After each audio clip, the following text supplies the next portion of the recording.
Zonja e Zotrinj ju përshëndes nga Ditari mbrëmjes, këtu në A2 CNN kundër zhvillimet kryesore do të ndiqni. Paraburgimi i 302-shit i shtohet zonave të prekura nga Covid-19 në kryeqytet. 4 persona rezultuan pozitiv, ndër 9 rastet e reja të konfirmuara gjatë 24 orëve vetëm në Tiranë. Me njerë pas lehtësimit të masave shtrënguese në këtë kohë, pandemia rikthehen ngjarjet kriminale në vendin tonë. Brenda pak orëve pas ditën e kësaj të hënë, 4 persona kanë mbetur të vrarë me armë zjarri. Ngjarjet ndodhen në Lezhë dhe Durrës. Mirëmbrëma, unë jam Arlin Disa, ndër të tjera gjatë këtij ditari special do të ndiqni. Europa nisë rikthimin gradual drejt normalitetit, ndërsa kriza shëndetësore vijon të përmirësohet. Italia, Franca dhe Gjermania shënuan numrin më të ulët të viktimave që prej shpërthimit të pandemisë. Një grup shkencëtarësh nga e gjithë bota janë në ndjekje të vazhdueshme të kafshëve të ndryshme për të zbuluar viruse që mund të përbëjnë kërcënim për njerëzimin. Misioni i tyre është që të paralajmërojnë botën për pandemi të reja.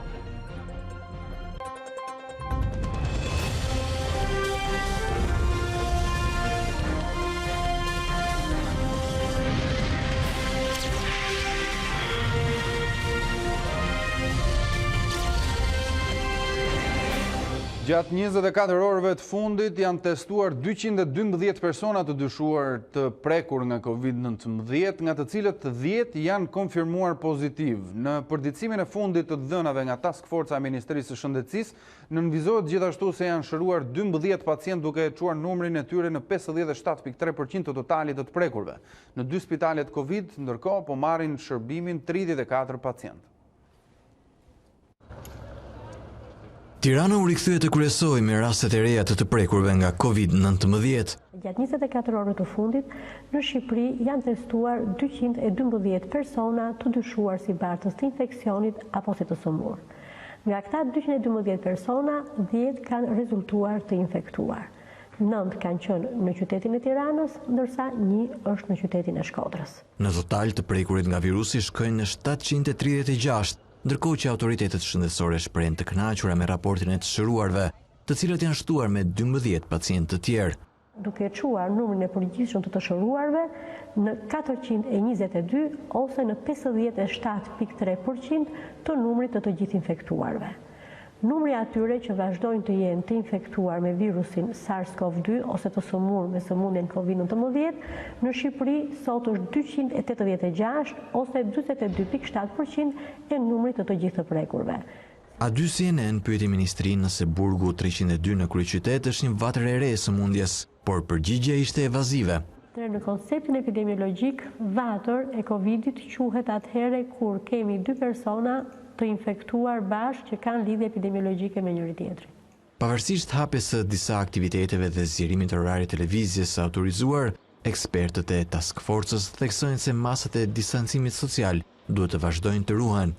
Nëse nuk do të kemi distancim fizik, sëmundja do të vazhdojë që të përhapet, sepse nuk kemi thënë që sëmundja është larguar, përkundrazi. Hapja e masave, vlerësimi se sa efikase kanë qenë masat e distancimit fizik, do të duket mbas 2 javësh. Nëse pas 2 javësh nga kjo hapje do të vjetë re një përkeqësim i situatës, atëherë mund të ketë një rikthim te masat më të shtrënguara të javëve të kaluara, paralajmëruan autoritetet.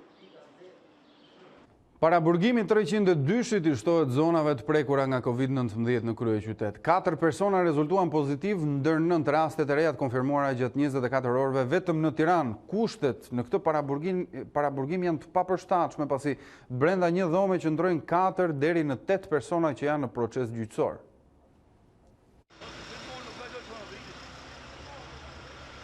Pas paraburgimit 313, Jordan Misja, e cila u kthye në një vatër të infektimit me koronavirus, një tjetër institucion u prek nga pandemia.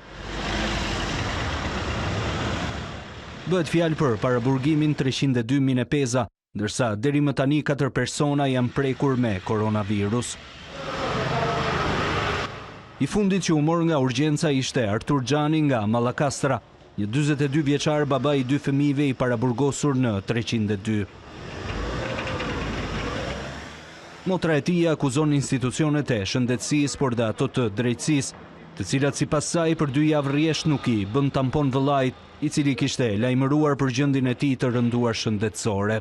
Para 2 javësh u bë një paragjyq këtu tek krimet e renda. E mori virusin vllai aty. Një 10 ditë vllai ka qenë në gjendje të rëndë, 302-shi, ku vetëm i beshin suruma. Edhe nuk morën masa që t'i beni tampon vllait. Për këtë jam shumë e shqetësuar, plus kësaj mbrëm, ne nuk kemi lajmëruar fare si... Si ju kanë thënë asnjë gjë? Absolutisht. Na ka lajmëruar shokët e vllait nga burgu, që si jesh. Kur ne s'dinim asnjë gjë që vllai e kishin çuar edhe nuk dinim ku ta kërkonim. Kemi shkuar tek 313, te spitali burgut atje, na thanë që se s'dinim ku të vinim. Në këtë institucion kushtet e të paraburgosurve janë të rënda, ndërsa në një dhomë detyrohen të qëndrojnë 4 deri në 8 persona, të cilët janë në procese gjyqësore. Nuk jemi njoftuar, nuk jemi kontaktuar që ky person është smur. Vllai më ka marrë para 2 ditësh në telefon, ka thënë që jam shumë smur. Qa do beni se unë jam shumë smur. Vllai është 42 vjeç, quhet Artur Xhanaj. Ka 2 fëmijë, ka 2 vajza, është pa bukë. Unë dyshoj, tha se qatë dita nuk kam qenë mirë, tha, mbas atë ditësh nuk kam qenë mirë, kam pasur ethe, kam pasur kputje, biles një natë kishte rënë të fik në banjo atje në te burgu, edhe i kishin bërë vetëm suruma. Njeriu shërohet me suruma? Duhet ishin marrë masa për një tampon. Vllai ka 2 javë në gjendje të rëndë për një tampon. Ja kisha bler vetë atë tamponin se 42 vjeç. Për këtë rast Ministria e Drejtësisë apo dhe Drejtoria e Burgjeve nuk ka dhënë informacion zyrtar, ndërsa problematike mbetet dhe burgu i sigurisë së lartë në Fushkruj. Kjo pasi pjesa dërmuese e gardianëve të cilët punojnë në këtë burg janë bashkëshortët e grave të cilat u prekën nga koronavirus në fasoneritë e Krujës dhe të Fushkrujës. Edhe për këtë rast Ministria apo dhe Drejtoria e Burgjeve nuk ka dhënë informacion mbi mënyrën se si është proceduar. Në javën e 8 të koronavirusit në Shqipëri, në vendin tonë numërohen 736 infektuar në total, 10 rastet e fundit pozitive, ju shtohen listës së të prekurve sot, kur task forca bëri përditësimin e zakonshëm. Rastet e fundit shpërndaheshin 9 në Tiranë dhe 1 në Shkodër, qyteti i dytë më i prekur në gjithë vendin. Për ditës së sotme ndërkohë, disa kategori biznesesh u lejuan të rikthehen në punë, ndërsa hyrin fuqi edhe një zgjerimi kohës totale në cilën lejohet lëvizja e lirë e qytetarëve për të kryer aktivitetet e tyre të nevojshme. Por për të folur për situatën dhe për të marrë më shumë detaje, ne kemi lidhje të drejtë për drejtë doktoresha Eugenia Tomini nga Instituti i Shëndetit Publik. Mirëmbrëma. Mirëmbrëma, përshëndetje. Zonja Tomini, java që lam pas kishte një numër të konsiderueshëm të prekurve në raport me numrin total, pra në rang vendi. Vetëm gjatë javës që shkoi u infektuan 164 persona. A është ky një tregues se lehtësimi disi masave kufizuese për të lëvizur nuk po respektohet? Në varësi të rezultateve edhe pozitive dhe të evidentimit të rasteve pozitive, po dhe gjurmimit njëkohësisht jemi hershëm përgjykuar mbi peshën që ka lehtësimi i masave kundrejt rasteve pozitive. Por duhet thënë paralelisht që sigurisht që edhe nga vlerësimet paraprake të gjithë parametrave dhe kritereve për të kryer lehtësimin e masave, ne kemi arritur pikun e kritereve për të cilat duhet të zbatoheshin. Kritere që ishin arritur, u zbatuan, u arritën dhe përjedhoi lehtësimi i masave vinte gradualisht me përcaktimin e këtyre kritereve. Pesha e lehtësimit të masave është hershëm për të diskutuar për vetë faktin se duhet kalojmë 2 javë dhe të shikojmë indikatorët sërish për të parë nëse kanë pasur peshë në këto lehtësimet masave, kanë pasur peshë në kurbën epidemike. Shfaqja e rasteve pozitive në javën që lam pas ka treguar që gjurmimi epidemiologjik, duke qenë paralelisht edhe periudha e inkubacionit e gjatë, kam bërë që të evidentohen jo vetëm vatrat që përmendet pak më parë për Krujën apo vatrat të tjera, qofshin këto dhe familjare dhe jo me grumbullime masive, sigurisht që kontaktet sekondare do jenë prezent sipas pikut dhe kurbës së shfaqjes së tyre nga dita e 6 të 7 me kontaktin fillestar.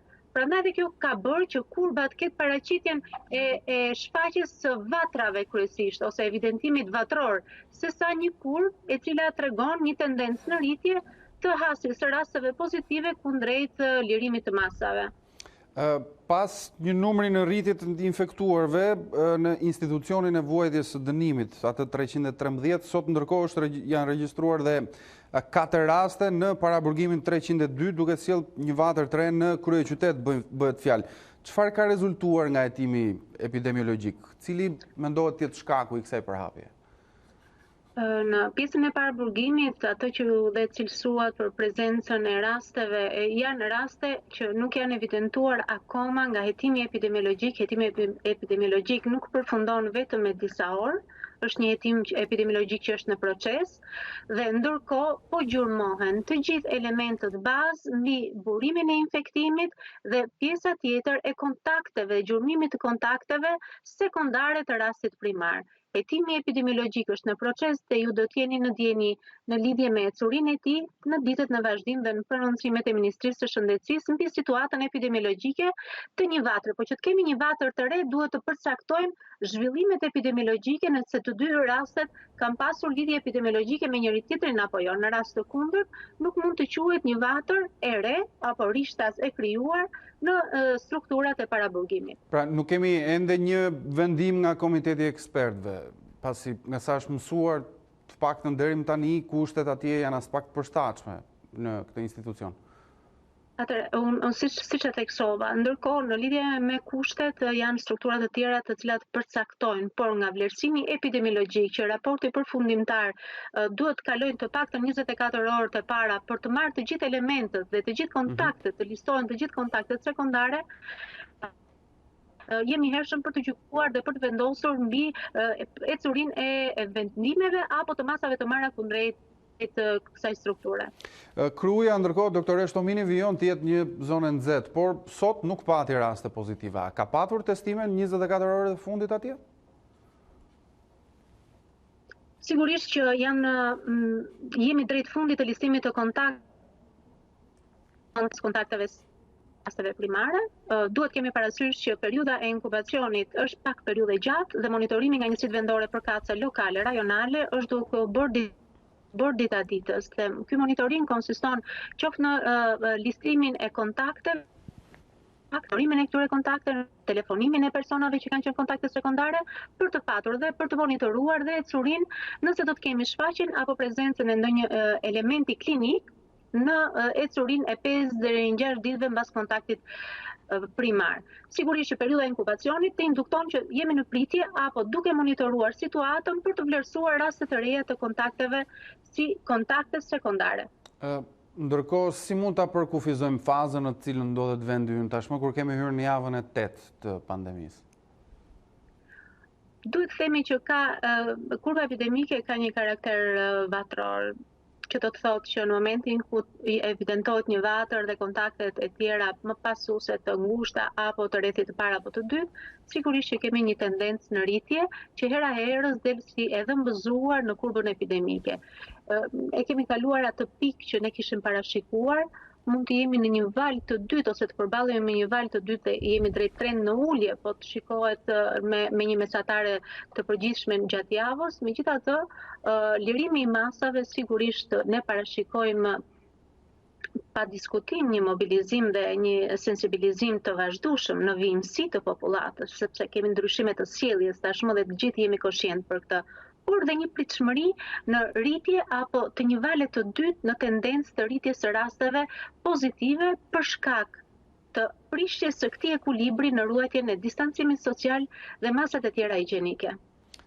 Kur flasim për këtë fazë që ju sapo përshkruat, doktoresh, mos duhet kemi një protokoll të ri të kontrollit apo të menaxhimit të pandemisë, apo kjo do të jetë relative në varësi të dhënave ose statistikave që do prodhohen ditë pas dite? Sigurisht unë e përmenda edhe në fillim, lirimi i hapave kërkon që në çdo fund 2 javësh apo 14 ditësh ne monitorojmë indikatorët për cilët kemi shprehur dhe nga Komiteti Teknik kundrejt lirimit këtyre masave. Dhe ky lirim gradual sigurisht që do të ketë edhe frenat për të rikthyer në një fazë të mëpërparshme apo për të kaluar në një fazë tjetër. Nëse indikatorët kundrejt shtrimit apo hospitalizimit të pacientëve do të rritet, nëse ky indikator në drejtim të rasteve reanimatore do të rritet, do të kemi një tendencë të rritje të gjithë rasteve pozitive. Janë 3 indikatorët bazë për të cilët ne monitorojmë dhe vlerësojmë gjatë 2 javorit apo 14 ditorëve dhe më pas do të shikohen nëse do të merren masa në vijshmëri apo në mënyrë graduale drejt lirimit të masave të mëpasme. Prandaj këto 3 indikatorë janë duke u monitoruar në mënyrë thelbësore nga komiteti po dhe nga gjithë strukturat e tjera shëndetësore për një raportim korrekt edhe në kohë për të bërë dhe vlerësimin e duhur nëse këto masa do të procedojnë më tej në mënyrë graduale apo jo. Ndërkohë, a disponojnë të dhënat zyrtare që një i shëruar të jetë rikthyer sërish me infeksion? Të dhënat zyrtare që të kemi riakutizim apo riinfektim? Riinfektim, po, është më saktë ky term. Riinfektim. Atëherë në Shqipëri ne nuk kemi riinfektime, asnjë rast të deklaruar deri në këto momente. Po ndërkohë bota ka në bazë të dhënave shkencore apo studimeve të pjesshme, sepse themi pavarësisht që e njohim virusin mbas kaq muajve, sërish ai ka kapriçot në thonjza apo atipizimet e veta. Ndërkohë studimet të pjesshme kanë treguar që mund të kemi riinfektime apo mund të kemi edhe dyzim të kryerjes së tamponit drejt negativizimit dhe ka dhënë falso negativitet. Megjithatë, jemi hershëm për të dhënë në mënyrë të prerë nëse kemi riinfektime apo jo, qoftë edhe në popullatën në botë. Por duhet të thënë që koronaviruset janë ato viruse të cilët lënë një imunitet të pjesshëm, nuk lënë një imunitet afatgjatë, dhe për këtë duhet parë në vijim se si duket apo se si është ky imunitet me kalimin e muajve. Zonja Tomini, çfarë mund të dim mbi testet serologjike që u tha se nisën me testimin tek personeli mjekësor?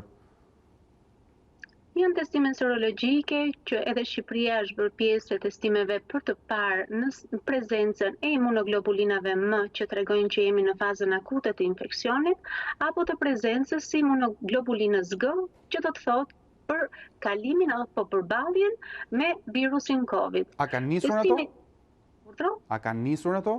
U tha se do të fillojnë tek personeli mjekësor apo jo? Po, testimi ka nisur në fillimin e kësaj jave dhe testimi është kryer dhe është në proces me personelin shëndetësor që është dhe linje parë dhe në kontakt më të shumt me personat e dyshuar apo me personat Covid pozitiv apo dhe me personat që janë asimptomatik dhe pa shenja klinike dhe nuk e din, meqense personeli shëndetësor është linje parë dhe ka kontaktet vazhdueshme me pacientët, dhe janë shmar ai grup fillimisht dhe më pas do kaloj dhe me grupin tjetër i riskut që përsëri cilësohen si linje parë që janë policët apo grupet e policisë, qofshin të rrugore apo jo rrugore, ajo e rendit.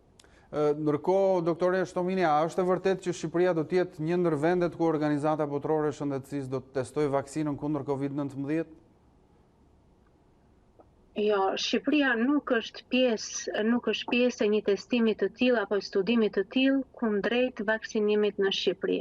Nuk ka marrë pjesë ndonjëherë në studime të tilla dhe nuk është pjesë e këtij studimi që ju sapo përmendët, nëse në media sociale apo në rrjetet e tjera ju e keni evidentuar, po është fake news.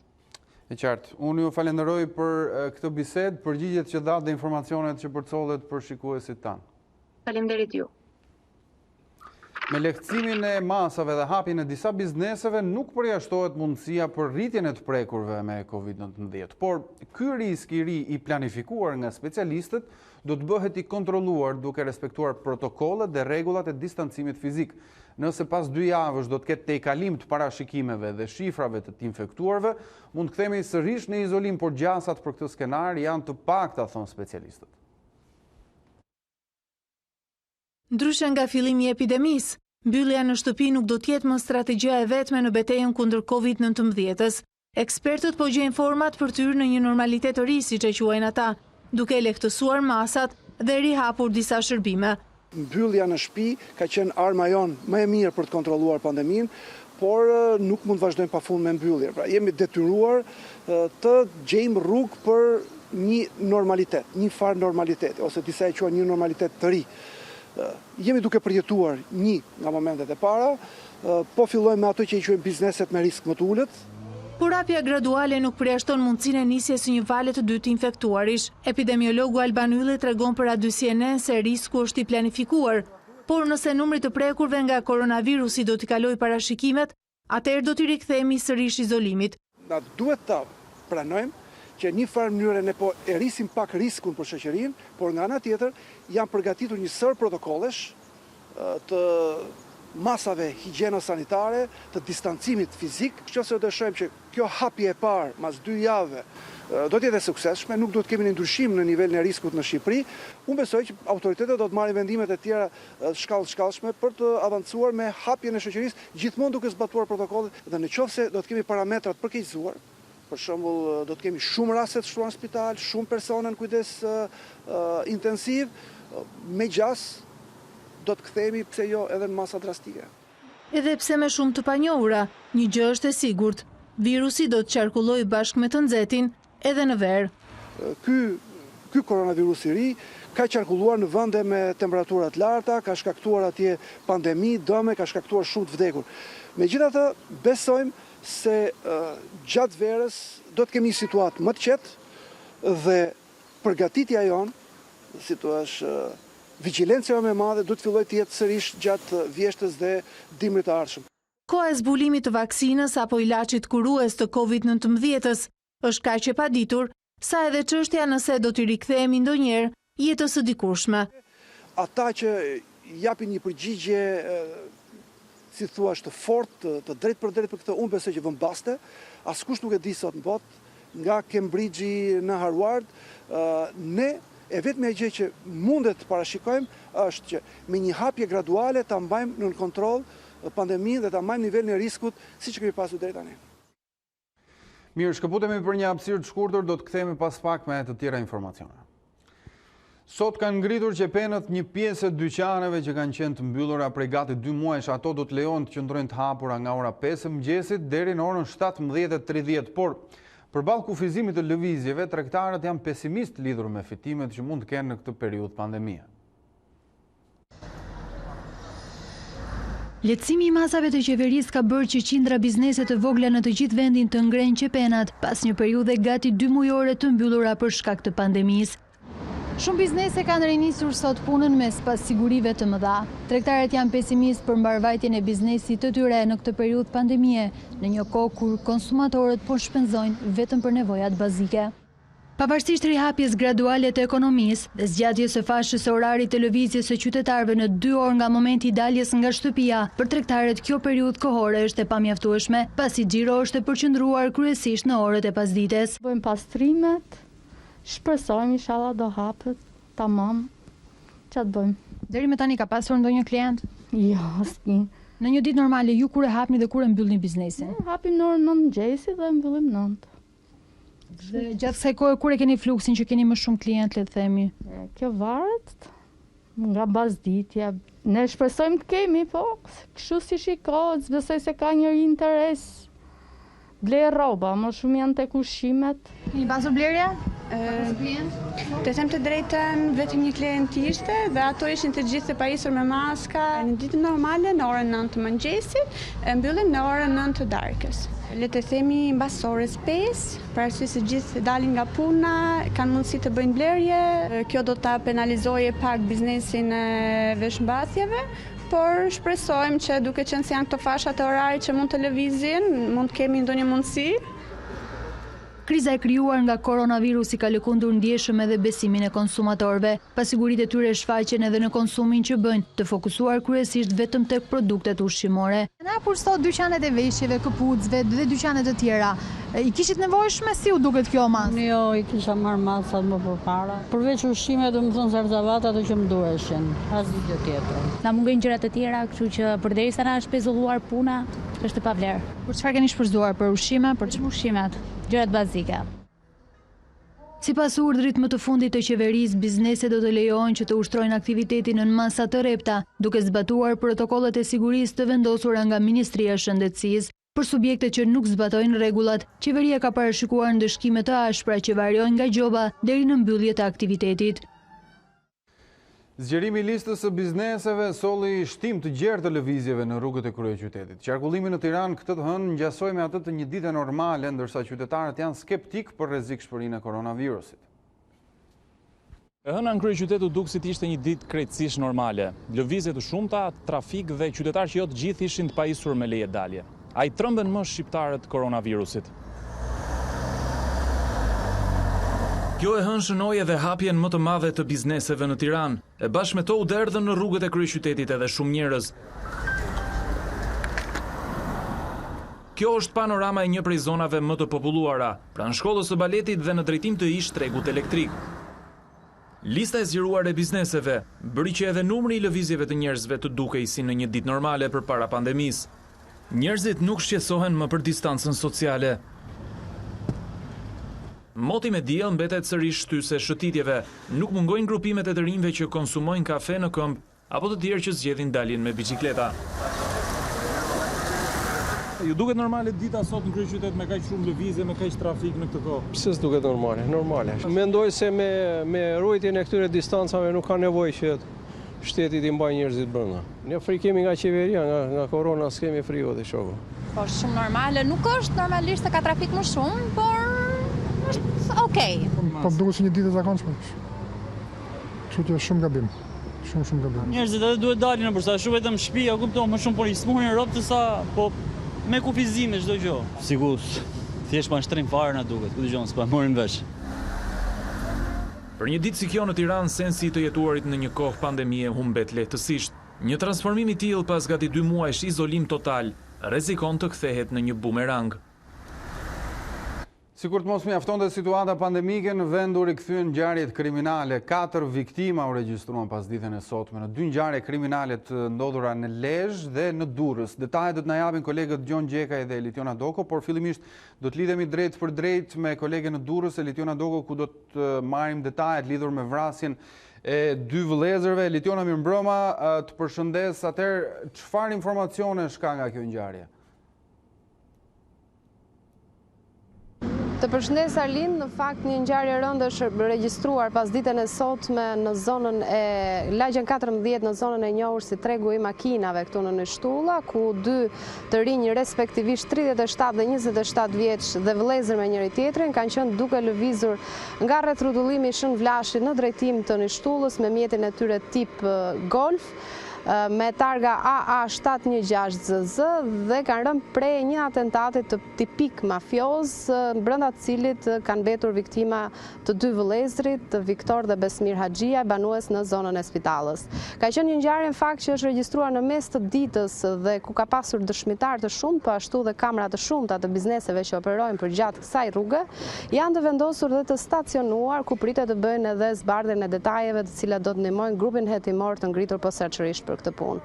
Nga të dhënat e deri tanishme lidhur me hetimet që janë përqendruar kryesisht në të shkuarën e të 2 vëllezërve, por njëkohësisht edhe në biznese të cilat ata kishin në pronësi, qoftë tregtimin e makinave, qoftë edhe të tjera biznese që posedonin, por të dhëna jo zyrtare bëjnë me dije që Besmiri, 37 vjeçar, njëri prej viktimave, të ketë pasur dhe lidhje me të shkuar të kriminale, gjithsesi do duhet grupit hetimor që të marrë dhëna nga vendet ku bëhet fjalë që ka qenë pjesë e grupit të strukturuar kriminale, konkretisht në kultivimin e lëndëve narkotike. Në fakt, besoj që do ketë ka të dhëna të shumta që do ta ndihmojnë grupin hetimor, pasi kanë qenë të shumë dëshmitarët për shkak, sikundër e theksova, jo vetëm të vendit që është i mbipopulluar, por edhe kohës në cilën ka ndodhur kjo ngjarje, ku ka pasur dëshmitar të shumtë qoftë në tregtimin e makinave, por qoftë edhe banorë të zonës, të cilët na kanë kanë pohuar, që e kanë dëgjuar të gjithë skenën që ka zgjatur për rreth 2 minuta dhe që ka pasur të shtëna të shumta në drejtim të mjetit, për të konfirmuar, në fakt ka pasur edhe të shtëna në momentet fundit për ta konfirmuar edhe ekzekutimin e tyre. Dyshohet në fakt që mjeti ka qenë nën survejimin e atentatorëve, të cilët një mjet që ka shoqëruar deri në vendin ku ka ndodhur ngjarja, ndërsa një tjetër i priste dhe ju ka bërë atentatin duke marrë jetën 2 vëllezërve. Hetimet po ashtu janë përqendruar, si kundër e thash, jo vetëm në të shkuarën e 2 vëllezërve, njëri prej të cilëve ka pasur probleme me drejtësinë, por edhe në hetimet apo në bizneset të cilët posedonin të 2 vëllezërit dhe që ushtronin aktivitetin në zonën e spitalës, por edhe këtu në afërsi të tregut të makinave. Elitiona Dogon, falenderoj për këtë raportim dhe këto informacione që përcolle, por 2 persona janë gjetur pa jetë edhe në një fshat të Lezhës dhe dyshohet se janë vrarë me armë zjarri. Ngjarja ka ndodhur në fshatin Lalm i Vjetër, ku siç njofton zyrtarisht policia, trupat e pajetë janë gjetur në një kodër, por detaje më shumë do të na sjell kolegu ynë Gjon Gjeka, i cili ndodhet në vendin e ngjarjes dhe ka arritur të marrë më shumë detaje dhe informacione. Gjon, mirëmbrëma, të përshëndes, çfarë mund të na thuash për këtë ngjarje? Mirëmbrëma, Erlind. Në fakt ndodhem në qytetin e Lezhës, aty ku pas ditën e sotme është rënditur nga një ngjarje e rëndë, ndodhur në fshatin Lalm i Vjetër të qytetit të Lezhës, aty ku janë gjetur 2 persona të moshës rreth 60 vjeçare të pa jetë në një kodër, dhe policia pasi si ka gjetur personat dhe janë identifikuar, ka bërë të mundur dhe shoqërimin e shumë personave që mund të kenë dije në lidhje me ngjarjen, ndërkohë që bëhet fjalë që njëri prej personave është gjeti masakruar përveç se i vrarë, dhe bëhet fjalë, pra janë identifikuar dhe personat, bëhet fjalë për Preng Simoni dhe Kol Murrani, njëri prej të cilëve njihet ndryshe edhe nga opinioni publik si rapsodik, si artist i muzikës popullore në zonë, ndërkohë që forcat e shumta të policisë së Lezhës, të ndihmuar edhe nga forcat e ndërhyrjes së shpejtë mbërritur nga qyteti i Shkodrës, janë në vendin e ngjarjes dhe po bëjnë krehen e zonës për të gjetur ndonjë lidhje të mundshme me autorët e kësaj ngjarje të rëndë e cila ka tronditur qytetin e Lezhës. Falenderoj, ishim me kolegun ton Gjon Gjeka, ku morëm këto informacione dhe këto detaje nga kjo ngjarje tjetër e rëndë ndodhur gjatë ditës së sotme në vendin ton, pra kemi 4 të vrarë të dyshuar me armë zjarri. Vijojmë teme të tjera. Zhvillime. Presidenti Meta ju drejtua me një shkresë disa institucioneve ku kërkon nxjerrjen e udhëzimeve të përbashkëta për të pasur një interpretim të unifikuar të kodit penal në lidhje me ndëshkimet e shtuara së fundmi për shkelësit e karantinës dhe masave të autoriteteve në kushtet e fatkeqësisë natyrore. Shkresa u është drejtuar mes të tjerave Këshillit të Lartë Gjyqësor, atij të Prokurorisë, Ministrisë së Shëndetësisë, asaj të Brendshme dhe të Drejtësisë. Presidenti thekson se zbatimi i ndryshimeve në kodin penal nuk duhet të lërë asnjë shteg për keq interpretim. Ndaj, shpjegon Meta, lind nevoja e një bashkëpunimi ndërinstitucional për kuptimin e termave si gjendje e epidemisë, masa të jashtëzakonshme, person mbartës, sëmundje infektive me rrezikshmëri të lartë për shëndetin. Pezullohen përkohësisht tenderat për ndërtimin e godinave arsimore. Sipas Agjencisë së Prokurimit Publik bëhet fjalë për tenderat e studim projektit për 8 shkolla dhe 2 kopshte në kryeqytet. Ndërkohë, sipas bashkisë, problem qëndron mungesa e noterëve, por megjithatë propozohet mësimi në porobore. Pak ditë më parë nisi prishja e shkollave të dëmtuara nga tërmeti 26 nëntorit, që do të ndërtohen nga e para. Por Agjencia e Prokurimit Publik ka njoftuar se janë shtyrë tenderat për ndërtimin e 10 godinave arsimore, 8 shkolla dhe 2 kopshte në Tiranë. Sipas raportit të agjencisë, tenderi me fond limit 14.3 milion lekë është pezulluar përkohësisht pasi asnjëra nga kompanitë pjesëmarrëse nuk plotësoi kriteret dhe dokumentacionin e nevojshëm. Sipas Bashkisë së Tiranës, kjo ka ndodhur si pasojë e mungesës së noterëve që asistojnë këtë kompani në plotësimin e dokumentacionit. Por tenderi do të hapet sërish. Madje, kryetari i Bashkisë së Tiranës sqaroi kryeministrin se si do të procedohet me rindërtimin. Ai që do bëjmë është do marrim të arkitektë që janë më në zë, pakën për shkollën Sami Frashi, për shkollën Lezgush Poradeci, që t'jenë shkolla dizajn, bëhen që bëhen. Në kushtet e pandemisë, kryetari i Bashkisë ka një alternativë se si mund të bëhet mësimi. Klasat janë më të vogla, dhe të kenë shumë hapësirë lulishte, që disa klasa mund të bëjnë në natyrë. S'ka nevojë me mbajtë fëmijët si motec, del nga klasa dhe e bën në bachën e shkollës. Gjimnazi Sami Frashëri u shem 3 ditë më parë nga IKMT me një fond limit për 3.6 milion lekësh. Pjesë e programit të përbashkët Qeveri Bashki është dhe ndërtimi i 17 shkollave të reja në kryeqytet.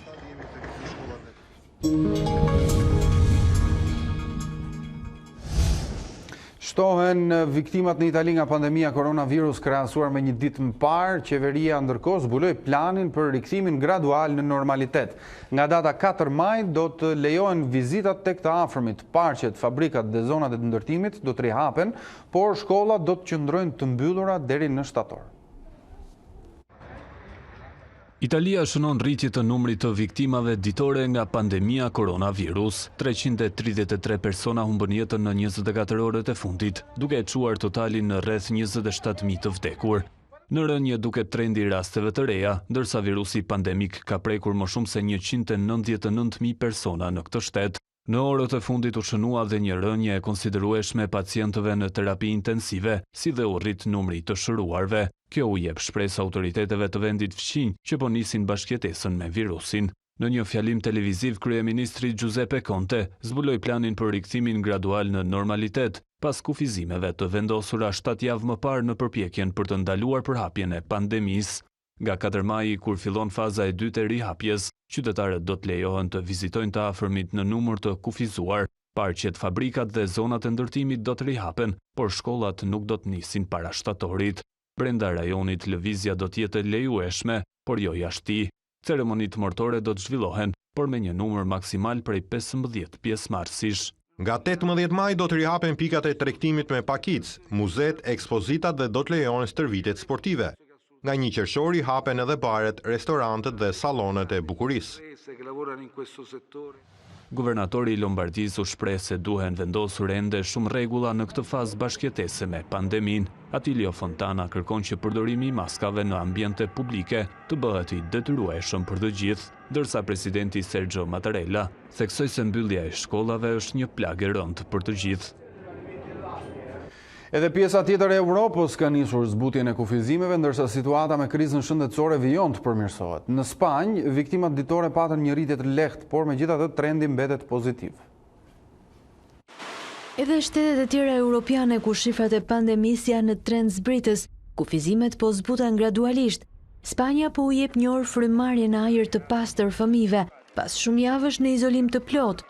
Të dielën numri i viktimave ditore ra për herë të parë nën 300. Të hënën pati një rritje të lehtë me 331 jetë të humbura në 24 orë, por të shëruarit janë mbi 100.000. Në Gjermani nga e hëna mbajtja e maskave bëhet e detyrueshme, veçanërisht në mjetet e transportit publik dhe supermarkete. Në disa lande shkelësi do të ndëshkohen me deri në 150 euro gjop. Rregullat e reja kanë rritur drastikisht kërkesat për maska dhe përballë mungesës së pritshme. Qeveria po planifikon prodhimin e miliona produkteve të tilla. Vendi regjistroi një rritje prej gati 1.000 rastesh të reja me COVID-19, vlera më e ulët kjo në më shumë se 6 javë. Viktimat në 24 orë ishin 110 për një total prej 5.750 jetësh të humbura. Në Zvicër hapën dyert sallonet e bukurisë të cilat do të ndiqen nga shkollat dhe dyqanet e tjera, përveç atyre ushqimore. Megjithatë, grumbullimet prej më shumë se 5 personash do të mbeten të ndaluara deri në 8 qershor. Gjithashtu francezët presin me padurim heqjen e kufizimeve, ndërsa vendi shënoi të dielën numrin më të ulët të viktimave në shumë javë, me 242 jetë të humbura. Nga 11 maj dyqanet do të rihapen, nxënësit mund të kthehen në shkollë dhe qytetarët nuk do të jenë më të detyruar të justifikojnë daljet. Por Britania e Madhe nuk është ende gati që të bëjë hapin e madh. Në fjalimin e tij të parë pas rikthimit në detyrë, kryeministri Boris Johnson tha se vendi ka shënuar progres në luftën kundër koronavirusit, por se nuk kishte momenti për të ulur vigjilencën. Boris Johnson ju rikthye funksioneve si kryeministër i Britanisë së Madhe, me lutje ndaj qytetarëve për të mos neglizhuar në rregullat e distancimit social. 3 javë pas shkëputjes nga Downing Street, pas shtrimit në spital si pasojë e koronavirusit dhe rekuperimit në një fshatë anglis, i pari i Londrës siguroi britanikët se kishte rimarrë kontrollin në betejën kundër pandemisë, që për pak nuk i mori jetën. dukshëm i prekur me flokët më të gjatë dhe të shkujdesur se zakonisht. Johnson falenderoi të gjithë ata që ishin angazhuar në mungesë të tij dhe ju referua fjalimit të famshëm të Churchillit, kur tha se fundi i fillimit ishte në horizont dhe se ka shenja reale se Britania po shënon progres. We are now beginning to turn the tide. Po fillojmë të kthejmë valën e pandemisë. Nëse ky virus do të ishte një agresor fizik dhe bazuar në eksperiencën time i tillë është, atëherë ky është momenti kur ne kemi filluar të ndeshemi me të në dysheme. Ky është momenti kur ne kalojmë në avantazh. Besoj se po mbërrim në fund të fazës së parë të kësaj lufte. Por ky është edhe momenti i rrezikut maksimal, vjoi mëtej Johnson, duke thënë se nuk është momenti për të ulur vigjilencën ndaj virusit. Sipas kryeministrit, kur pandemia të jetë vënë në kontroll, do të fillojë edhe lehtësimi i masave të repta, ndërsa qeveria po harton strategjinë për rihapjen e ekonomisë. Qeveria, partitë politike dhe këshilltarët shkencor janë të ndarë mbi mënyrën se si ekonomia e pestë më e madhe në botë do të rindez motorët. Mbretëria e Bashkuar është një prej më të prekurave nga pandemia, me numrin e vdekjeve që i ka përceu 20.000 të shtunën, por kufizimet më strikte në kohë paqe e kanë lënë ekonominë në recesionin më të thellë në 3 shekuj dhe borxhi ka arritur nivelet më të larta që prej luftës së dytë botërore.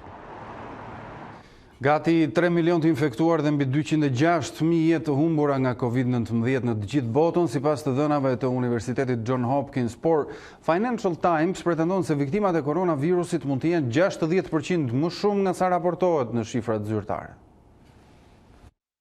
Numri të prekurve nga COVID-19 në të gjithë botën i afrohet 3 milionshit, ndërsa viktimat janë mbi 206.000, sipas të dhënave të përditësuara të Universitetit John Hopkins.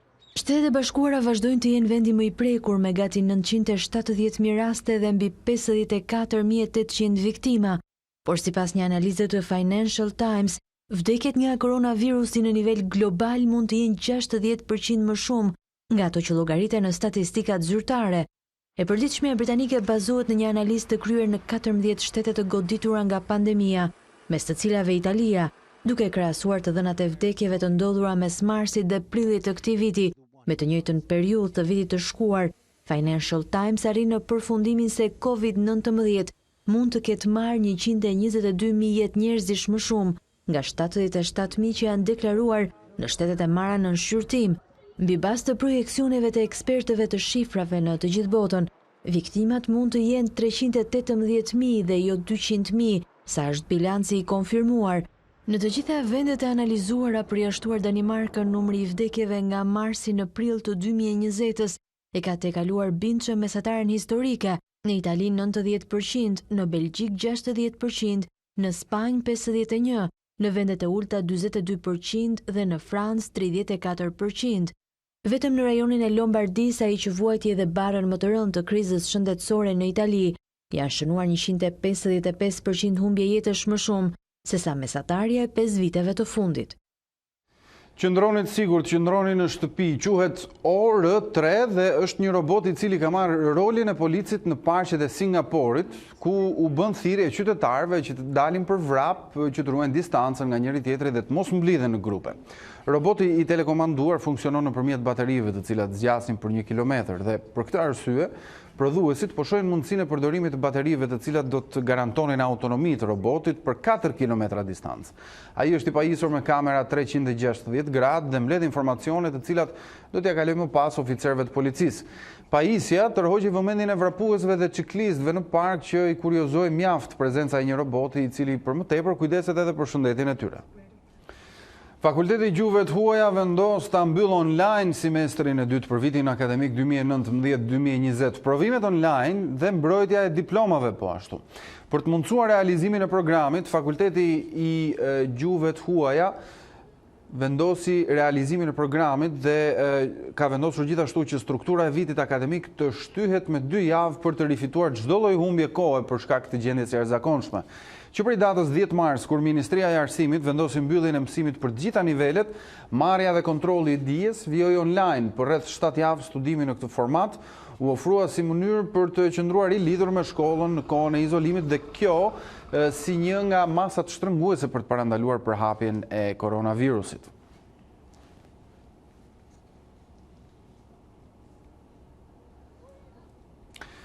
Por a u shoqërua me problematika apo vështirësi dhe pakënaqësi një formati i tillë të nxënit, nga ajo çfarë ka rezultuar deri më tani duket se të gjitha këto ishin të dyanshme, pra si për pedagogët e ashtu edhe për studentët. Tani kur jemi pak javë nga mbyllja e vitit akademik, pikpyetjet dhe ajo çfarë pritet të ndodhë do t'i sqarojmë me dekanin e Fakultetit të Gjuhëve të Huaja, zotin Artur Sulat, cilin e kemi në komunikim të drejtë për drejtë. Profesor, mirëmbrëma. Mirëmbrëma ju. Si ka ecur procesi mësimor online nëpër fakultete? Me çfarë problematikash jeni përballur gjatë kësaj periudhe? Në fillim, me një fjali desha t'ju falenderoj për këtë lloj sensibiliteti, sepse me thënë të drejtën, i gjithë universiteti shqiptar, po them, ndodhet në vështirësi, në një situatë kaq specifike, sa herë vështirë, sa herë pabesueshme, domethënë, dhe natyrisht që probleme ka pasur, por ne jemi mobilizuar në një mënyrë ose një tjetër për t'i përballuar ato. Është një histori e re, kjo e mësimdhënies online, dhe kjo erdhi si detyrim nga vetë situata e krijuar, dhe me gjitha mënyrat, me gjitha mjetet, flas për stafin e Fakultetit të Gjuhëve të Huaja, u angazhua në platformat e mësimdhënies online, të cilat janë dhe pa pagesë, dhe gjithashtu u vendos një komunikim i cili në zonat caktuara me thënë të drejtën ka qenë i vështirë me studentët, dhe nuk jemi në nivele shumë të larta, po të paktën jemi në nivel diku mbi 50% e studentëve të cilët kanë pas akses mjaft të mirë në komunikimin online në këto platforma, të cilat me thënë të drejtën janë adoptuar deri tani me sukses nga stafi akademik i Fakultetit të Gjuhëve të Huaja. Sipas jush, sa efektiv mund të rezultojë ky studim në këtë mënyrë? A mund të cilësohen të ezauruara të gjitha temat apo lëndët që përfshiheshin gjatë këtij sezoni?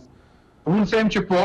Pse them që po? Sepse duhet thënë ose duhet pranuar edhe një lloj në ditët më të lumtura të mësimdhënies, ka një rënje të interesit të studentëve gjatë viteve kur ata mas i futen mas vitit parë, vit dytë e kështu me radhë, dalin interesat të tjera, bie interesi për studimin, nuk kemi më atë nivel shumë të lartë cilësie të studentët, të paktën siç nisim me pretendimet e vitit parë.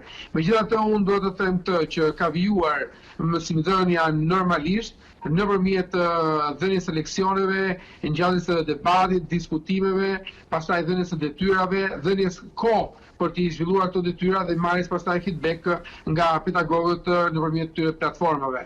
Tani që ta masim cilësinë në mënyrë një tjetër nuk mund të them, sepse nuk e disponojmë një aftësi të tillë.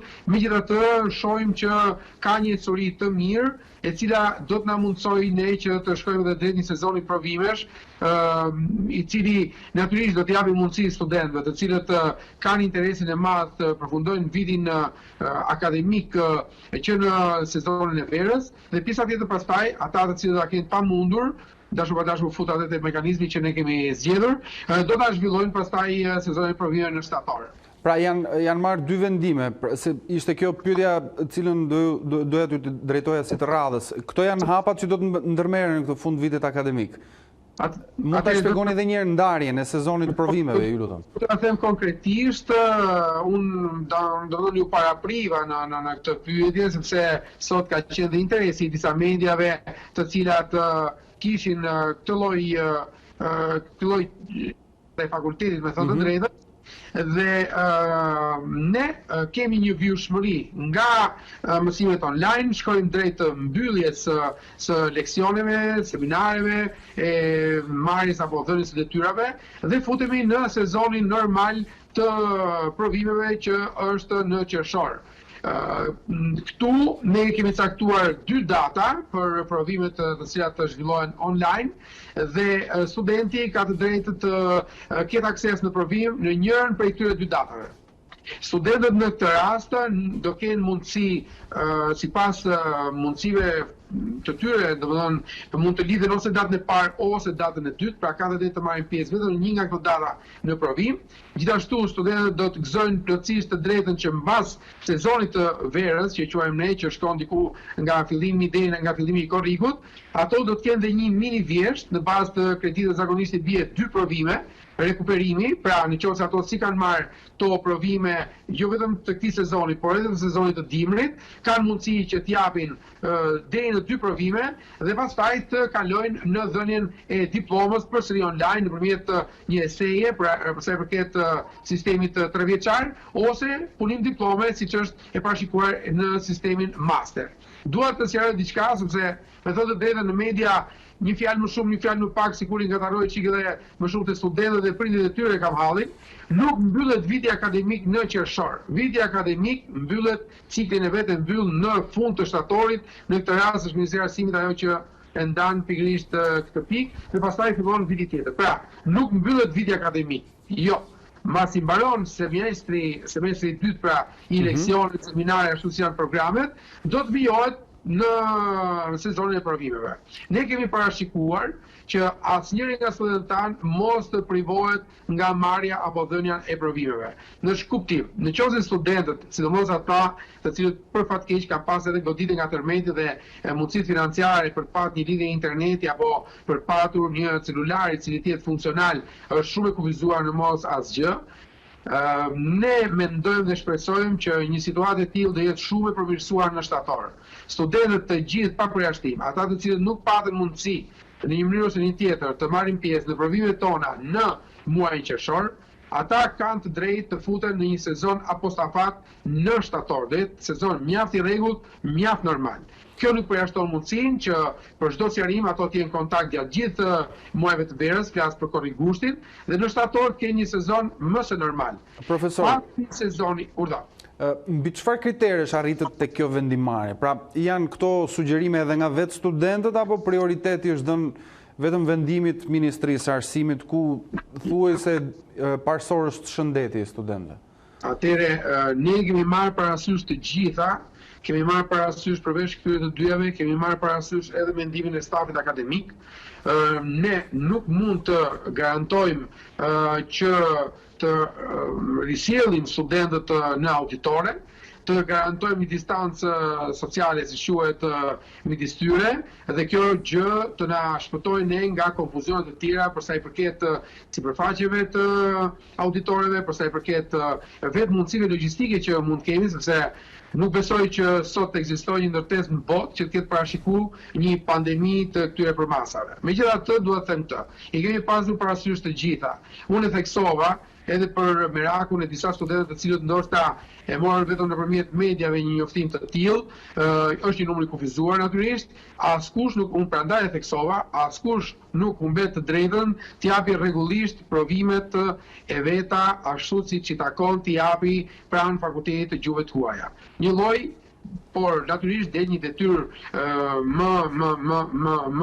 më angazhuese për sa i përket stafit akademik, i cili do hartoj bloqe pyetjesh apo të organizojë në mënyrë të tillë provimin, i cili të jetë me një feedback sa më të mirë në drejtim të formimit të studentëve për disiplina të caktuara. Domethënë, të shmangim maksimalisht mundësitë e kopimeve apo të mjaft mënyra të tjera të cilat mundet të prishin pak edhe cilësinë e vlerësimit. Natyrisht, vjen në ndihmë edhe performanca që kanë pas studentët gjatë deri në fillim të marsit të këtij viti. Nisët na shpjegonit pak më herët edhe provimin e diplomës, i cili gjithashtu do të zhvillohet online, si do të mundsojë procesi. Pra, është e përcaktuar në momentin që flasim me gjithë metodologjia? Po, pa diskutim, ne kemi lënë 2 javë kohë më shumë për të krijuar një shtyrje për të rekuperuar ditë caktuara të cilat humbën ose në ato paqartësitë e veta që pasoan datën 9 mars dhe pastaj datën 10 e kështu me radhë. Kjo bën të mundur që megjithatë kemi mjaft pedagogë të cilët kanë punuar në mënyrë mjaft të ngjeshur, mjaft të mirë dhe i kanë arritur ato datat me shumë sukses, sepse ka një tolerancë brenda vetë semestrit për data caktuara ku ka mundësi rekuperimi, përsëritje e kështu me radhë dhe të arrihet pastaj të aksesohet në provime. Po ashtu, unë nga gjithë kjo histori, provimin e diplomës online, unë nuk e shikoj problem, të them të drejtën, sepse të japësh detyrën janë departamentet ata të cilët përcaktojnë një mënyrë ose një qasje të tillë në lidhje me dhënien e diplomave, por unë nuk e shikoj një problem të rëndë komunikimin për sa i përket dhënies së temave, për esej apo për diplomat, për punim diplomat mirëfillt kur është rasti i masterit, dhe ata do të punojnë gjatë gjithë kohës, në mos e kanë filluar punën që në fillim, pra që në muajin tetor, nëntor të këtij viti, dhe do ta kurrizojnë me dua t'ju nënvizoj diçka. Kemi një kontingjent jo të vogël studentësh të cilët mezi presin ta mbyllin vitin akademik për arsye të tyre familjare, të punësimit apo të ikjes së studimeve jashtë vendit. Kemi shumë studentë që ikin jashtë mbasi mbarojnë 3 vjeçarin, por edhe masterin. Ata kërkojnë me ngulm që të realizojnë një sezon provimesh, i cili do të mundsojë atyre paritur me diplomë, në qoftë se ato do ja dalin, kuptoni drejt, por brenda fateve të fillim korrigut diku aty nga mesi korrigut ku vazhdon edhe semestri i dytë. Por absolutisht askush nuk është i përjashtuar. Ne kemi parashikuar edhe pa e them në thojza deficitin. Pra, një numër i caktuar studentë mund mos të arrijnë, mund mos kenë përgatitje të dur, mund mos edhe ta pëlqejnë, ndoshta, por është një numër i kufizuar, këto absolutisht mund të vinë dhe do trajtohen me gjitha ato kriteret rregullore e fakultetit gjuhëtuaja në një sezon apo stafat për ta në shtator pa pikë problemi, domethënë. Nga sa ju shpjeguat, profesor, praktikisht ky vit deri në fund shtatorit, si të shpjeguat ju, nëpërmjet këtyre vendimeve cilësohet si i mbyllur ose në mos i mbyllur janë vendosur piketat, është strukturuar, po ndërkohë sa i takon vitit të ardhshëm akademik, ka një parashikim se si do të zhvillohet apo është e gjitha e varur nga situata, pra si do të kaloj vendi situatën gjatë muajve të verës? Po të them me sinqeritet dhe me përgjegjësinë më të madhe, nuk jam në gjendje, zemra ma do, që gjithë kjo histori të mbyllet me 31 mars dhe ne të gjithë të kthehemi në auditor dhe të vazhdojmë siç duhet, ashtu siç kemi nisur këtë vit akademik. Por absolutisht asgjë nuk mund parashikojmë dot. Ne kemi syt nga ato kompetentët që janë në këtë drejtim, që janë të rrallës parë, që janë mjekët, janë virologët, janë njerëz të cilët merren me rastet epidemiologjike, po edhe ato kanë një sfidë përballë vetes tyre, po unë po të them që ky është një plan B. Dhe në qoftë se për një moment ne shohim sikur nesër të kthehet situata dhe ne kemi garancitë më të mëdha që të kthehemi në auditore, të zhvillojmë pjesën tjetër të mësimdhënies që është akoma e pazhvilluar dhe të arrijmë të futemi në sezon në kushtet më normale të mundshme, pse jo që në qershor. Por me gjas shoh edhe për vendet që na rrethojnë, pak shumë ka pas masa shumë të forta, shumë shtrënguese, shumë kufizuese për sa i përket kur diskutohet, imagjinoni tani, përfituaroni sikur të sillim për një ditë caktuar studentët tanë konvikte apo të kërkonim që ata të përdoren gjithë mjetet e mundshme të transportit për të ardhur tipshin provimet këtu, në një kohë kur kemi këtë alternativë, kemi këtë kanal komunikimi, i cili mund të shfrytëzohet maksimalisht deri në shtator. Nëse në shtator situata do jetë e shëndetshme, në kuptimin e mirë të fjalës, ne jemi aty dhe do t'i shërbejmë një çdo studenti pa përjashtuar askënd, sikundër edhe kemi dëshmuar deri tani edhe në situata të tjera që mund të kemi kaluar. Profesor Artur Sula, unë ju falenderoj për këtë bisedë. Shumë faleminderit ju, gjithë të mirë, mund të mbarë.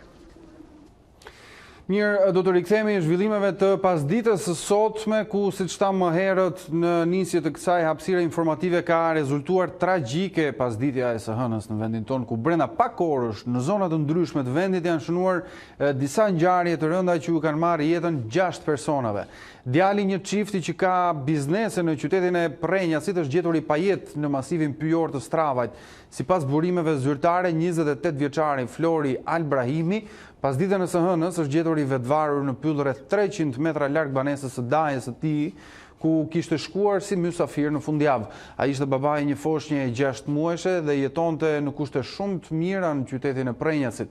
Ndërkohë mbetet mister shkaku i vetflimit të tij, ndërkohë që në harkun e 60 minutave në qarkun e Elbasanit janë regjistruar 2 vetvrasje, pasi më pari dha fund jetës edhe një biznesmen që kishte në pronësi një pikë këmbimi valutor. 40 vjeçari Tan Sancho është gjetur i vetvarur në tualet nga familjarët e tij. Dyshimet e para flasin për një situatë rënduar borxhesh që Sancho kishte dhe në kushte të rënduara ai ka dhënë fund jetës.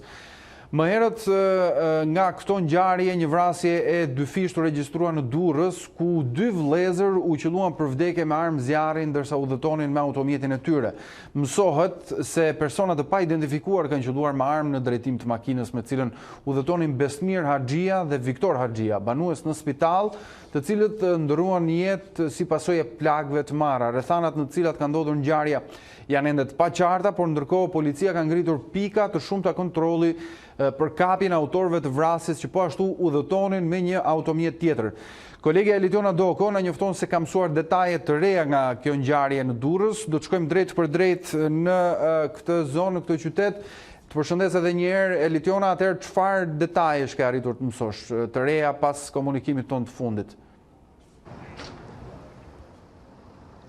Të përshëndes sërish Arlind, në fakt jemi stacionuar tashmë në drejtërisë vendore të policisë Durrësit, aty ku do të vijojnë edhe hetimet, në fakt lidhur me zbardhjen në qoftë se do të arrijnë ta zbardhin në kohë dhe identifikimin e autorëve të kësaj ngjarje, ndërkohë që të rejat më të fundit vinë nga mënyra se si është zhvilluar ky atentat dhe konkretisht sipas grupit hetimor dhe oficerëve të policisë gjyqësore, dyshohet se janë përdorur 2 armë të ndryshme në atentatin e 2 fisht ku mbetën viktima 2 vëllezër, Viktor dhe Besmir Haxhia, banor në zonën e spitalës në Durrës.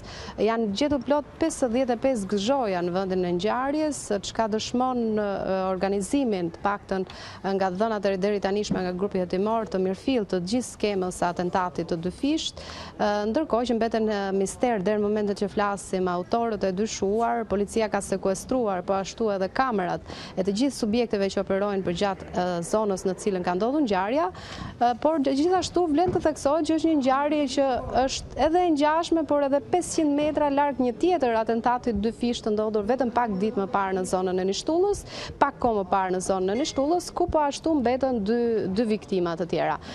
Nuk konfirmohet lidhja në qoftë se kanë mes 2 atentateve, por që deri në momentin që flasim mbeten mister si atentatorët, si edhe shkaqet e kësaj ngjarjeje të rënd duhet theksuar, ku mbetën 2 viktima.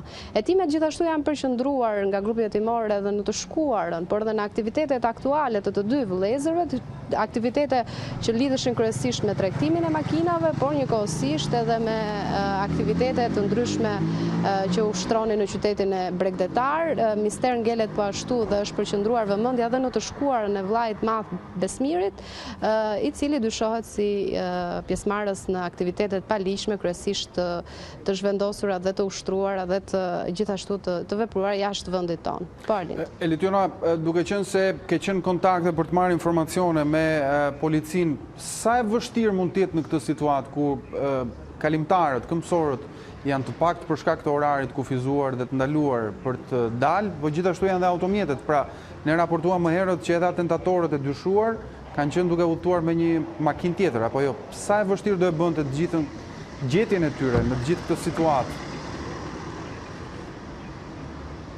Në fakt, Arlind, zona në të cilën ka ndodhur është një zonë tejet e ekspozuar dhe me pranit shumë të qytetarëve, pasi kujtojmë është një zonë periferike që masat e karantinimit nuk janë në masën e zbatimit sa që ndodhë në qendrat urbane, kanë qenë dhe prezente dhe dëshmitar të shumë që kanë edhe banesat fare pranë kësaj zone, por janë edhe biznese apo tregtarë të makinave të cilët kanë qenë po ashtu prezent. Rojet e objekteve po ashtu janë një tjetër vëmendje dhe një pikë kyçe që pritet të japin të dhëna grupit hetimor, por si kundër e theksova, do ta kenë ndoshta më të lehtë për të zbardhur të paktën mjetin, të shpresojmë që është një mjet jo i vjedhur apo i përdorur, pasi nga skemat duket një atentat i mirëfill dhe nuk është çudi që edhe mjeti i përdorur të jetë një mjet i vjedhur apo me targa që nuk mund të mos shohin identifikimin e autorëve, drejt për së drejtit paktën, por edhe kamerat e sigurisë subjekteve janë po ashtu një pikë kyçe që besoj do ta ndihmojnë grupin hetimor, pasi ka qenë një ngjarje regjistruar edhe ditën për diell, kur i thonë me një ndryshim të madh dhe që besoj do ja u lehtësoj disi punën grupit hetimor. Mbetemi në pritje të këtyre dhënave dhe të hetimeve, të cilat janë fokusuar në disa prej pistave që përmendam sipër. Ndërkohë nga të shoqëruarit Elitiona ka dyshime pra për lidhjet e tyre të mundshme me autorët?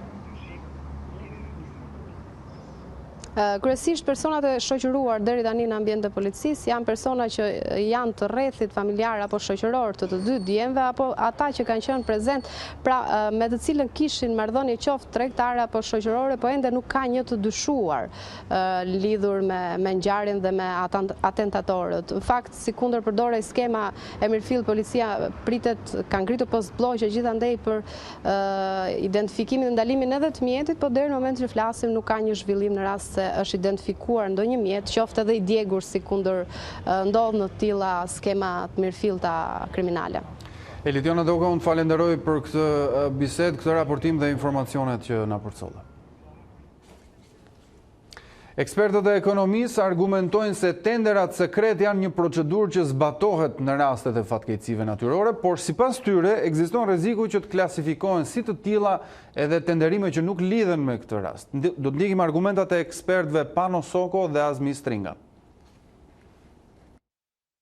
Ky është një ndër rastet flagrante ku për gjëra për të blerë produkte nga mëqesharakët duhet bërë një tender sekret. Ndërkohë që tendrat sekret janë për çështje të rëndësisë veçantë, për çështje të sigurisë kombëtare. Tenderi sekret është sekret kur ti do të blesh armë, kur ti do të blesh një material luftarak, kur ti do të blesh të dhëna për sigurinë për agjencitë e inteligjencës.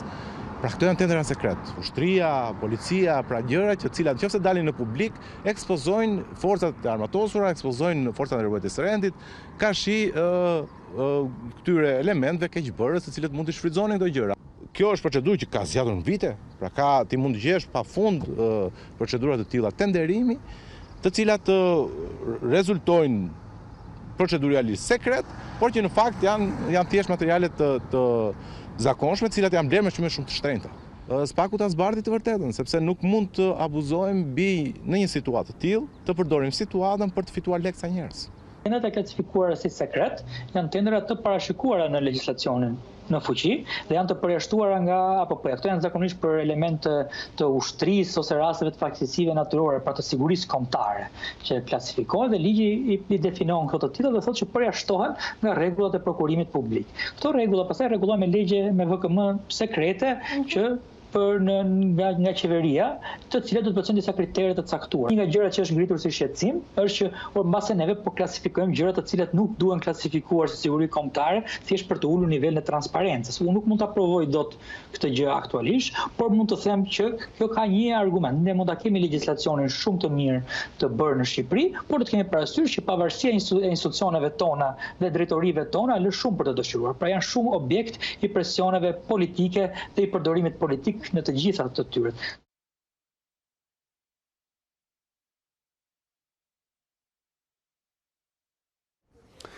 Opozita jashtë parlamentare kërkon prej javësh nga qeveria transparencë për disa tendera sekret të zhvilluar kohët e fundit. Partia Demokratike ka dërguar një kallëzim në SPAK për këtë dhe gjithashtu sot ka njoftuar se i kërkon zyrtarisht kontrollit lartë të shtetit që të hetojë zyrtarisht 17 tendera. Nga Partia Demokratike na bashkohet Enkeleta Alibeja në një bisedë për të marrë më shumë shpjegime dhe për të kuptuar më shumë në lidhje me këtë temë. Zoti Alibej, mirëmbrëma. Mirëmbrëma. Ekspertë ekonomistë thonë se qeveria në fakt ka një hapësirë për të zhvilluar tendera sekret në periudha fatkeqësisht natyrore apo gjendje të jashtëzakonshme. Po nëse është e vërtet që ka një hapësirë të tillë, cilat janë rastet kur qeveria në situata të tilla mund të bëjë tendera sekret? Jo, nuk është e vërtet. Me gjithë respektin që kam për ekspertët ekonomisë, kam përshtypjen që në këtë rast ka dhënë për ekspertët e ligjit. Në fundit edhe procedurat e detyrimit janë procedura ligjore. Dhe do duhet analizohet mirë ligji për të kuptuar ka apo jo hapësirë. Po i bie drejt. Po lexoj ligjin. Ligji për prokurimin publik është ligji i vetëm që përcakton çfarë rregullash do duhet të ndiqen për procedurat e prokurimit, ka vërtet një dispozit. Neni 6. Neni 6 që titullohet kontrata sekrete, kontrata që kërkojnë masat veçanta sigurie dhe kontrata që diktojnë nga interesat thelbësor të shtetit. Titulli. Kjo dispozit ka këtë përmbajtje të shkurtër të kuptueshme për këdo. Ky ligj, pra ligji për prokurimin, nuk zbatohet në përzgjedhjen e fituesve të kontratave publike në rast se zbatimi i tyre kërkon masa të veçanta sigurie, kushti i parë. Dhe së dyti, ose në rast se një gjë e tillë diktohet nga interesat thelbësor të shtetit. Pra, kërkohen masat veçanta sigurie, ose kërkohet, o diktohet nga interesat thelbësor të shtetit.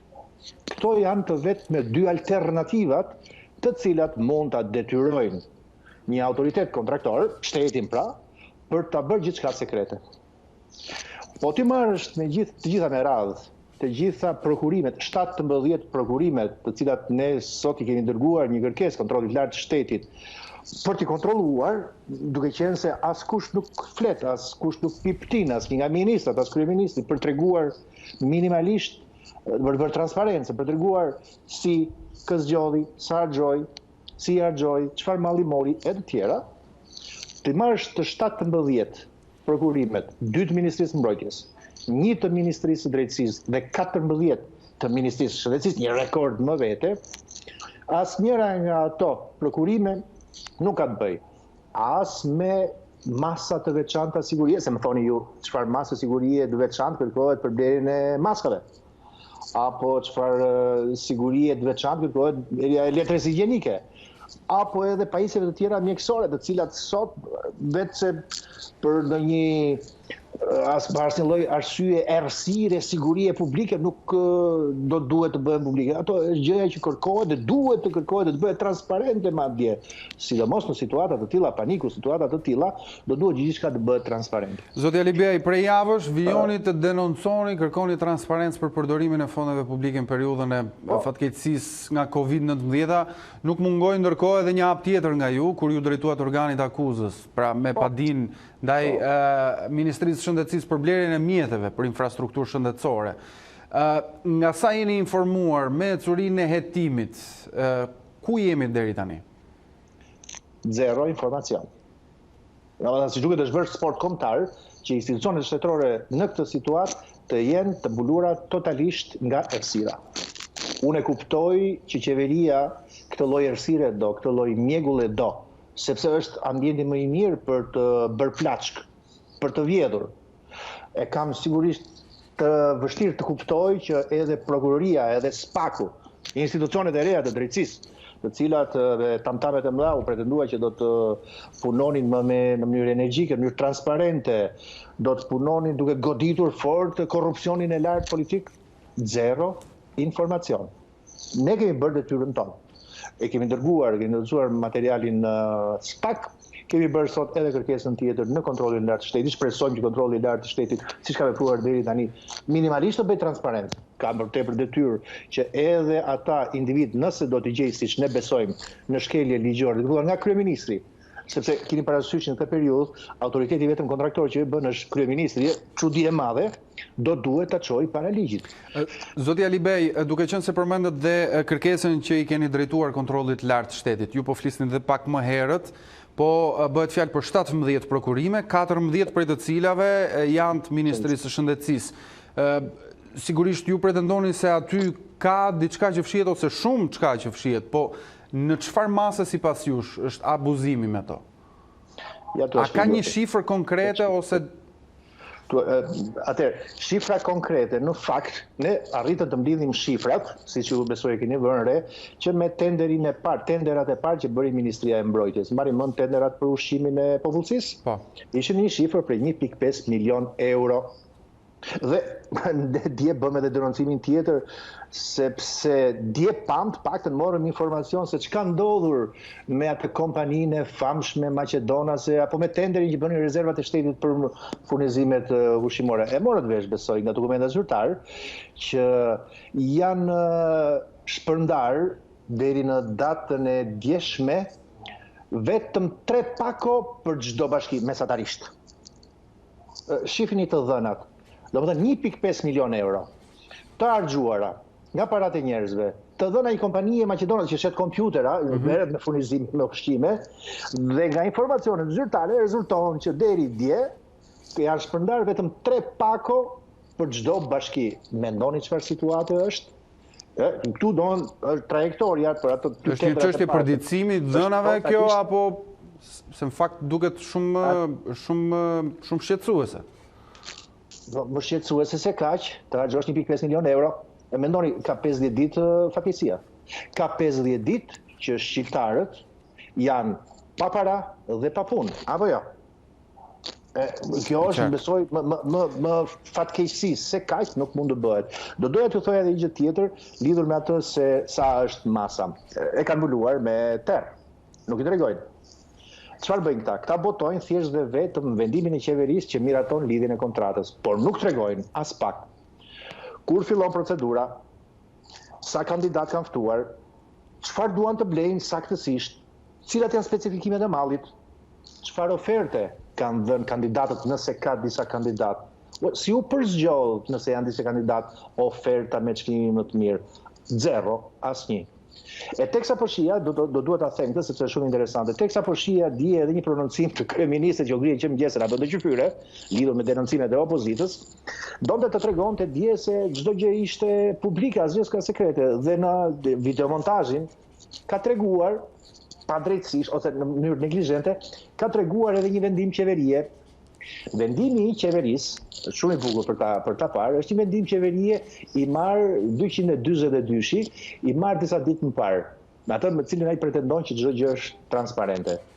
Në atë vendim qeverie thuhet vetëm një gjë, që edhe për këto tendera okulte, jo transparente, të klasifikuar sekrete, mohohet edhe një gjë tjetër, e drejta e ankimit, e cila është një drejtë ligjore për këtë dojë që do të marrë pjesë në procedurë prokurime.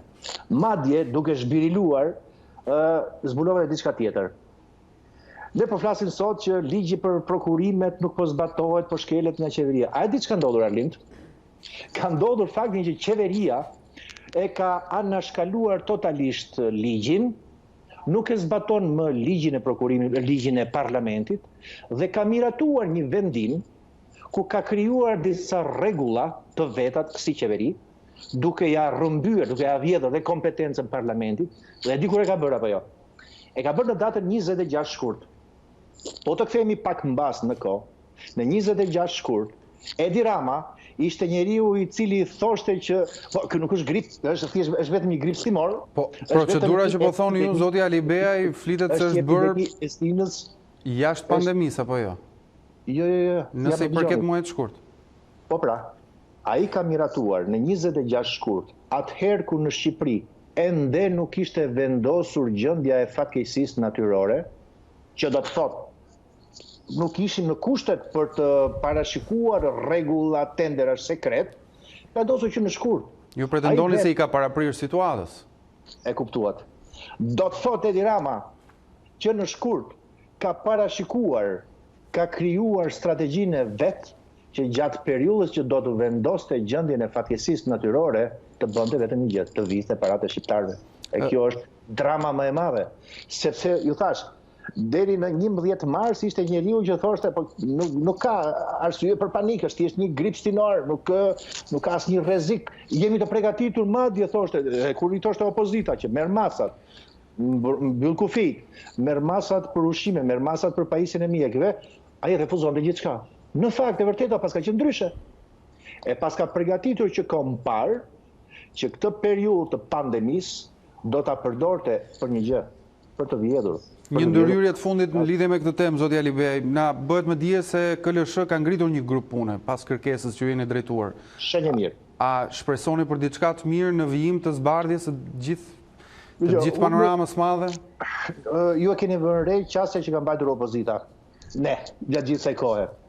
Edhe pse të themi ne kemi ditur që shumë për institucioneve shtetërore janë ato të cilat në shumicën e rasteve janë të kapur prej qeverisë. E po flas këtu më tepër me institucionet e drejtësisë, sistemin e drejtësisë. Ne asnjëherë nuk kemi hequr dorë nga, pse jo, ta them edhe këtë, nga një mundësi për të testuar se sa këta njerëz që janë sistemin e drejtësisë do të mund ta zbatonin ligjin.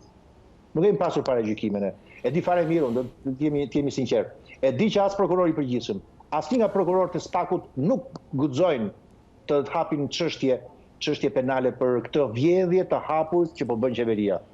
Të njëjtën qasje kemi mbajtur edhe ndaj kontrollit të lartë të shtetit, ja kemi drejtuar kërkesën, është për të lavdëruar fakti që në mënyrë të shpejtë, me që jemi në situatë fatkeqësie dhe ku çdo gjë do duhet bëhet në mënyrë energjike, kanë treguar gatishmërinë. Është histori e thjeshtë. Mjafton të dërgohen inspektorët e kontrollit të lartë të shtetit atje, dhe ata janë besojnë të aftë për të kuptuar se çfarë ka ndodhur, katrahurën që ka ndodhur, me gjithë manipulimet e falsifikimet që ka bërë Edi Rama në zyrën e tij lidhur me këto procedura tenderi. Besoj që këto do të dalin. Zoti Alibej, së fundmi u miratuan ndryshime në kodin penal për të cilat priten akte nënligjore, në fakt. Megjithatë, ka një perceptim sikur reagimi në këtë situatë i Partisë Demokratike pra në lidhje me këtë çështje ka qenë i vakët. Kujtojmë që shumë ekspertë apo shoqëria civile i kanë cilësuar ndryshimet si shkelje të lirive dhe të drejtave të njerëzit. Ç'mund ta thoni për këtë? Dhe janë të tilla. Po, është vërtet. Dhe unë personalisht kam një opinion të qartë dhe të saktë lidhur me ndryshimet në kodin penal. E para, u bën me procedurë të përshpejtuar që nuk lejohet për ligje që kërkojnë shumicë të përforcuar siç janë kodet. E dyta, që është dhe më e rëndësishme, çfarë nevoje kishte? Nga dolin nevoja, nga dolin statistikat, nga dolin të dhënat, që shqiptarët na qenë kanë kaq shkelës të ligjit, madje që kanë kaq kokë fort dhe njerëz të cilët nuk duan t'ia dinë për rrezikun, në fakt është një fyrje e madhe që i bëhet inteligjencës shqiptarëve, që qeveria do të detyrohet të miratojë ca masa represive të kodit penal për t'i mbyllur në shtëpi shqiptarët. Jo, unë nuk jam absolutisht dakord. Dhe për më tepër, edhe vetë përmbajtja e tyre është e tillë që lë shumë për dëshiruar, sepse janë masa penale disproporcionale. Por mbi të gjitha nuk jam dakord për një gjë. Mbi arsyetimin e lëvizjes politike. Kuptoj në gjendje të fatkeqësisë natyrore të masave të jashtëzakonshme do duhet të kufizohen ca liri, do duhet ta pranojmë. Do duhet të kufizohen ca liri të njerëzve, por ashtu siç kushtetuta thot, ashtu siç edhe ligji thot, kjo situatë ka dy anë. Njëra anë është kufizimi të drejtave të njeriut, nuk lëviz, nuk shkon në punë, e të tjera. Nga ana tjetër që është një detyrim i qeverisë, i shtetit, është kompensimi. Ligji i çon të dyja këto anë të njëjtës medalje paralelisht. Do të thotë, dakord, do të pranojmë të kufizojmë ca të drejta, ca liri tonat, po nga ana tjetër kemi të drejtë ne si qytetarë, dhe mbi gjitha ka detyrim shtetit na kompensoj kokër më kokër me para në dorë për çfarë do lloj humbje, për ekonominë familjare, e mbi të gjithave për makroekonominë, për ekonominë e nesër, për vendet e punës nesër të shqiptarëve. Çfarë ndodh? Vetëm nga një anë ka kufizime, ka kod penal, ka gjoba, ka burg, nga ana tjetër zero shpërblim për ekonominë familjare, asnjë investim për ekonominë dhe për mbi të gjitha dhe shteti i drejtës po ikën në drejtim të paditur që është humbja më e madhe. Demokracia e brisht siç është ka filluar të hyjë në ujë dhe ky është rreziku më i madh. Do të kalojë pandemia dhe do të kuptojmë se çfarë dëmi të madh i kemi mbajtur me këtë lloj, i kemi bërë vendit me këtë lloj qëndrimi, duke mos ja treguar në formë energjike, të themi shtetit, qeverisë, politikës, që po, shteti i drejtës, e drejta kompensimit. Në fakt, zoti Alibej, janë miratuar dy paketa financiare, janë në nivelet që janë, por gjithsesi janë miratuar. Në aspektin ekonomik flasim. Të bëjmë një llogaritë të thjeshtë. Paketa e parë financiare, që kishte të bënte me të punësuarit në biznesin e vogël, kishte një shumë për 26.000 lekësh për reja, ose 260.000 lekë të vjetra. Unë po pyes nëpërmjet ekranit tuaj se cilin nga familjarët që na shef. Sa është fatura e dritave? Sa është fatura e ujit? Sa janë ushqimet? E sa është kredia për të paguar? E sa është qeraja për të paguar? A del apo jo? Dhe nuk është vetëm për një muaj. Është për marsin, është edhe për prilin. Paketa e dytë, 400 euro, 400.000 lekë në tepër. Ishte për gjysmën e marsit, për prilin dhe për majin. 2 muaj e gjysmë. Të njëjtat zëra, dritë, ujë, ushqime, qera, kredi, si mund të mbulohen me 40.000 lekë. Unë e kuptoj që njerëzit do duhet shënguar, por matematika në këtë rast nuk del. Dhe mos pa fus këtu edhe çështjen tjetër që jo të gjithë e kanë marrë edhe këtë shpërblim apo këtë kompensim. Qeveria në këtë rast është në shkelje totale ligjore. Dhe nga ana tjetër, nuk cënon as në të voglin centez të 120 milion euro të koncesioneve. Pa nuk do duhet ishte kjo një situatë që do duhet prekte edhe oligarkë, do duhet prekte edhe koncesione. A nuk do duhet të fokusoheshim të gjithë për ta bërë jetën sot më të lehtë dhe nesër me më pak dëme. Pra, ja kjo është çfarë ka ndodhur sot. Duke qenë se në fund ju pyeta për dhe ishte duke folur për ndryshimet në kodin penal, ato në fakt adresuan ose cilësuan dhe një pozicionim presidentit, i cili i dekretoi ato. Ka një keqardhje në Partinë Demokratike për këtë pozicionim presidentit? Ja, absolutisht. Ajo çfarë unë besoj që në gjithë histori, ajo ku do duhet të shohim ne, do duhet të shohim qasjen politike të mazhorantës të qeverisë. Sepse po doni ju, unë mund të nxjerr edhe të themi arsyetime pro presidentit e Republikës dhe e dim fare mirë çdo bënte Taulan Balla Ulsimanja. Në momentin që do të presidenti i Republikës do thoshte jo, në këtë rast, me ato marzhe të mëdha, kemi parasysh që në projektin fillestar marzhet ishin nga 15 vite burgë, do të dilnin, do të thoshin gjëja e parë, presidenti i Republikës ka shkelur kushtetutën, ne do ta shkarkojmë presidentin e Republikës edhe për këtë shkak, mbas 2-3 ditësh do ta rrëzonin dekretin eventual të presidentit e Republikës dhe sot do kishim një kod penal akoma edhe më represiv. Absolutisht që nuk ja pasi lloj analize për atë çfarë presidenti i Republikës, ai ka bërë disa dalje, po sigurisht unë besoj që nëse ka sens sot për të analizuar është analiza e qëndrimit politik, të qëndrimit institucional dhe ligjor të qeverisë. Qeveria është e ngarkuar për të vozitur këtë situatë të rëndë që ka flakosur në vend. Zoti Alibej, ndërkohë që ato tashmë janë faktike, pra, ndryshimet në kodin penal, do të ketë propozime nga Partia Demokratike për aktet nënligjore? Kam përshtypjen që nuk është saktë ajo çfarë është thënë, që do të ketë akte nënligjore apo jo. Një dispozit penale është dispozit penale, ajo është pjesë e kodit penal, ende nuk është futur në fuqi, do duhet futet në fuqi sa po të kaloj 15 ditë nga momenti që është votuar në fletoren zyrtare. Po pra, po pikërisht pra, një nga frikërat e madhe, unë nuk e thash më parë, po e them tani në aspektin teknik, është që këto dispozita penale parashikojnë hipotezat të tilla, mos zbatimi apo kryerja veprime në kundërshtim me aktet ligjore apo nënligjore. Do të thot praktikisht një shqiptar nesër mund të procedohet nga prokuroria dhe të dënohet nga gjykata sepse të themi, ministri së shëndetësisë, po marr këtë për shembull, ministri së shëndetësisë ju tek një ditë bukur të nxjerr një urdhër që të gjithë burrat të rrinë në shtëpi, mos dalin nga shtëpia gjithkohës. E kupton? Pra, të futesh në burg sepse thyen urdhrin e Ogerta Manastiriut apo Olta Xhashkës, e kupton? Shumë e rëndë është si hipotezë kjo. Ju thoni që në mungesë të akteve nënligjore kanë lënë hapësirë zyrtarëve të lartë për dhënë udhëzime dhe urdhra? Që do të thotë është një rrugë vërtet e rrezikshme që nëpërmjet këtyre akteve, urdhrave, udhëzimeve praktikisht të kalojmë në shtetin policor.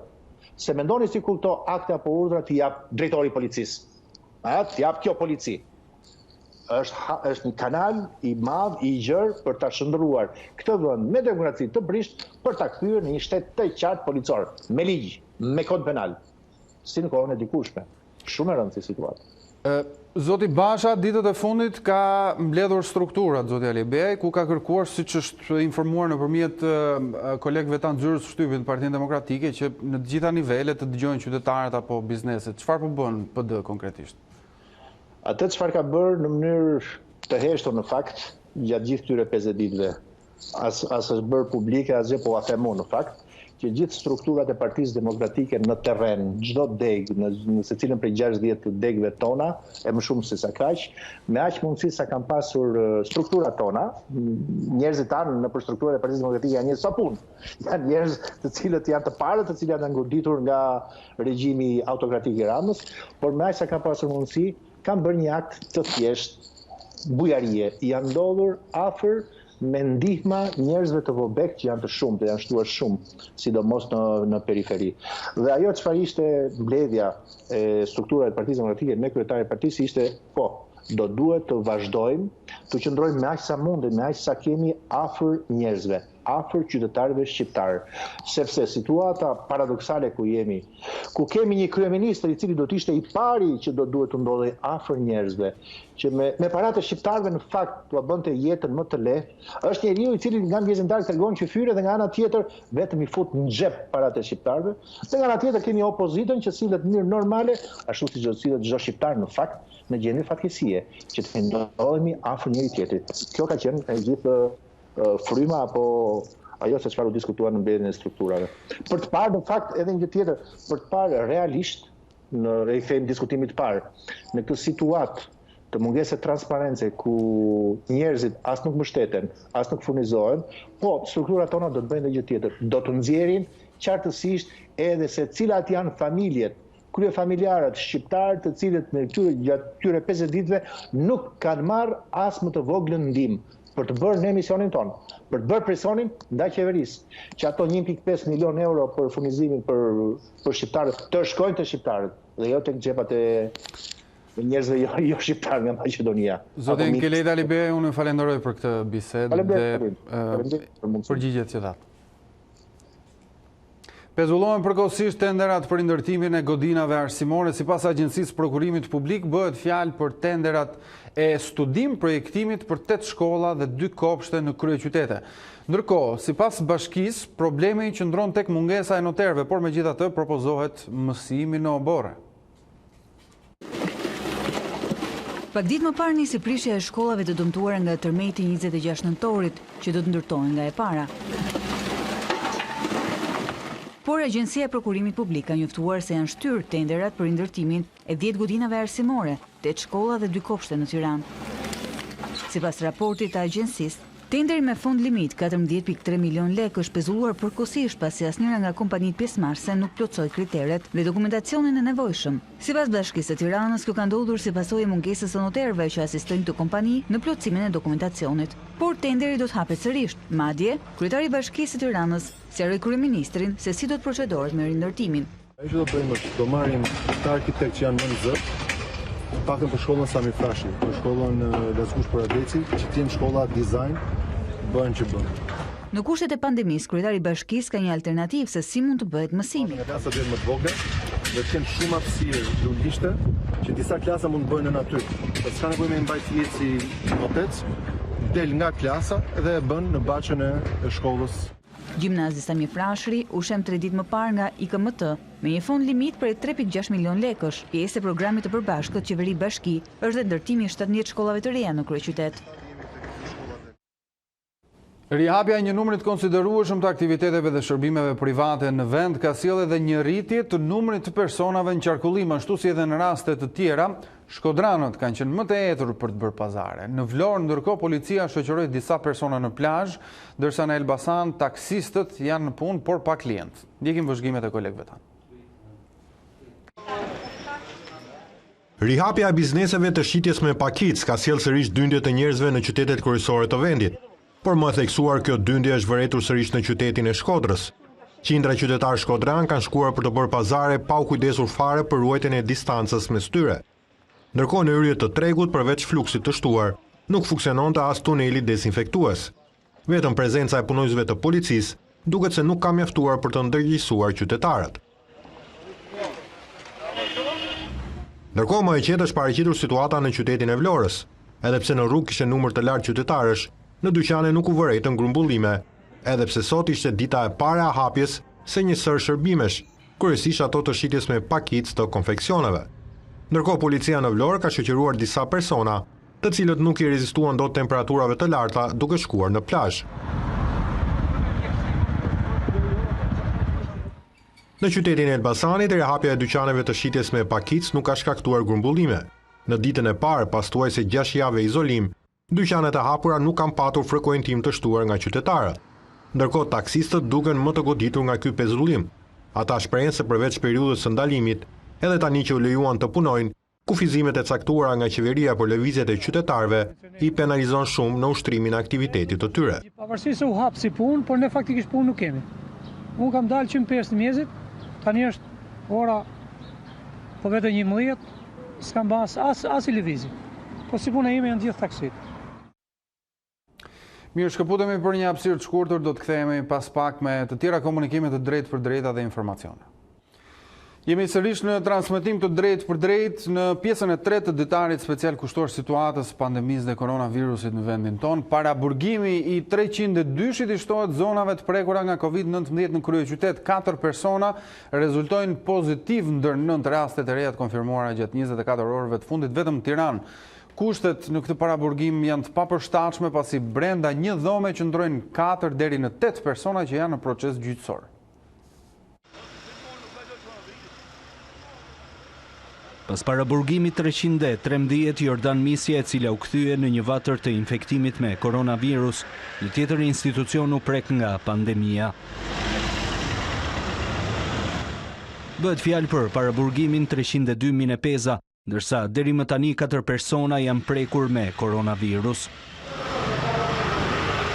I fundit që u mor nga urgjenca ishte Artur Xhani nga Mallakastra, një 42 vjeçar baba i 2 fëmijëve i paraburgosur në 302. Motra e tij akuzon institucionet e shëndetësisë por dhe ato të drejtësisë, të cilat sipas saj për 2 javë rresht nuk i bën tampon vëllait, i cili kishte lajmëruar për gjendjen e tij të rënduar shëndetësore. Para 2 javësh u bë një paragjyq këtu tek krimet e renda. E mori virusin vllai aty. Një 10 ditë vllai ka qenë në gjendje të rëndë, 302-shi ku vetëm i beshin suruma. Edhe nuk morën masa që t'i beni tampon vllait. Për këtë jam shumë e shqetësuar, plus kësaj mbrëm, ne nuk kemi lajmëruar fare si... Si ju kanë thënë asnjë gjë? Absolutisht. Na ka lajmëruar shokët e vllait nga burgu. Që si jesh. Kur ne s'dinim asnjë gjë që vllai e kishin çuar edhe nuk dinim ku ta kërkonim. Kemi shkuar tek 313 te Spitali i Burgut, atje na thanë që se s'dinim ku të vinim. Në këtë institucion kushtet e të paraburgosurve janë të rënda, ndërsa në një dhomë detyrohen të qëndrojnë 4 deri në 8 persona, të cilët janë në procese gjyqësore. Nuk jemi njoftuar, nuk kemi kontaktuar që ky person është smur. Vllai më ka marrë para 2 ditësh në telefon, ka thënë që jam shumë smur. Qa do beni se unë jam shumë smur. Vllai është 42 vjeç, quhet Artur Xhani. Ka 2 fëmijë, ka 2 vajza, është pa burg. Unë dyshoj, tha, se qatë dita nuk kam qenë mirë, tha, mbasa ditësh nuk kam qenë mirë, kam pasur ethe, kam pasur këputje, biles një natë kishte rënë të fik në banjo atje në te burgu, edhe i kishin bërë vetëm suruma. Njeriu shërohet me suruma, duhet ishin marrë masa për një tampon.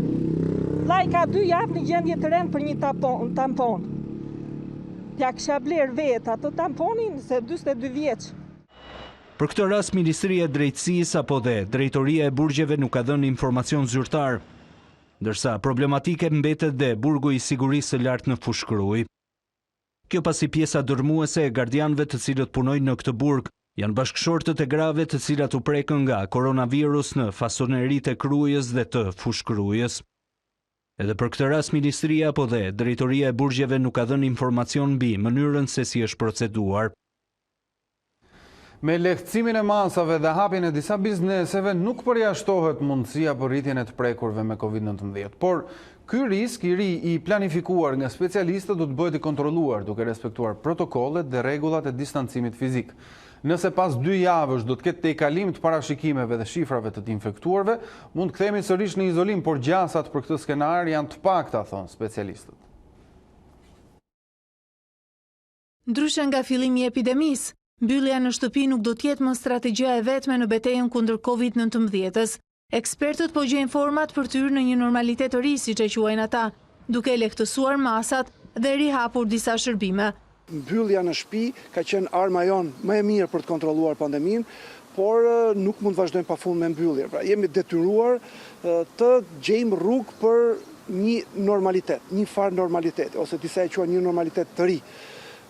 Jemi duke përjetuar një nga momentet e para, po fillojmë me ato që i quajmë bizneset me risk më të ulët.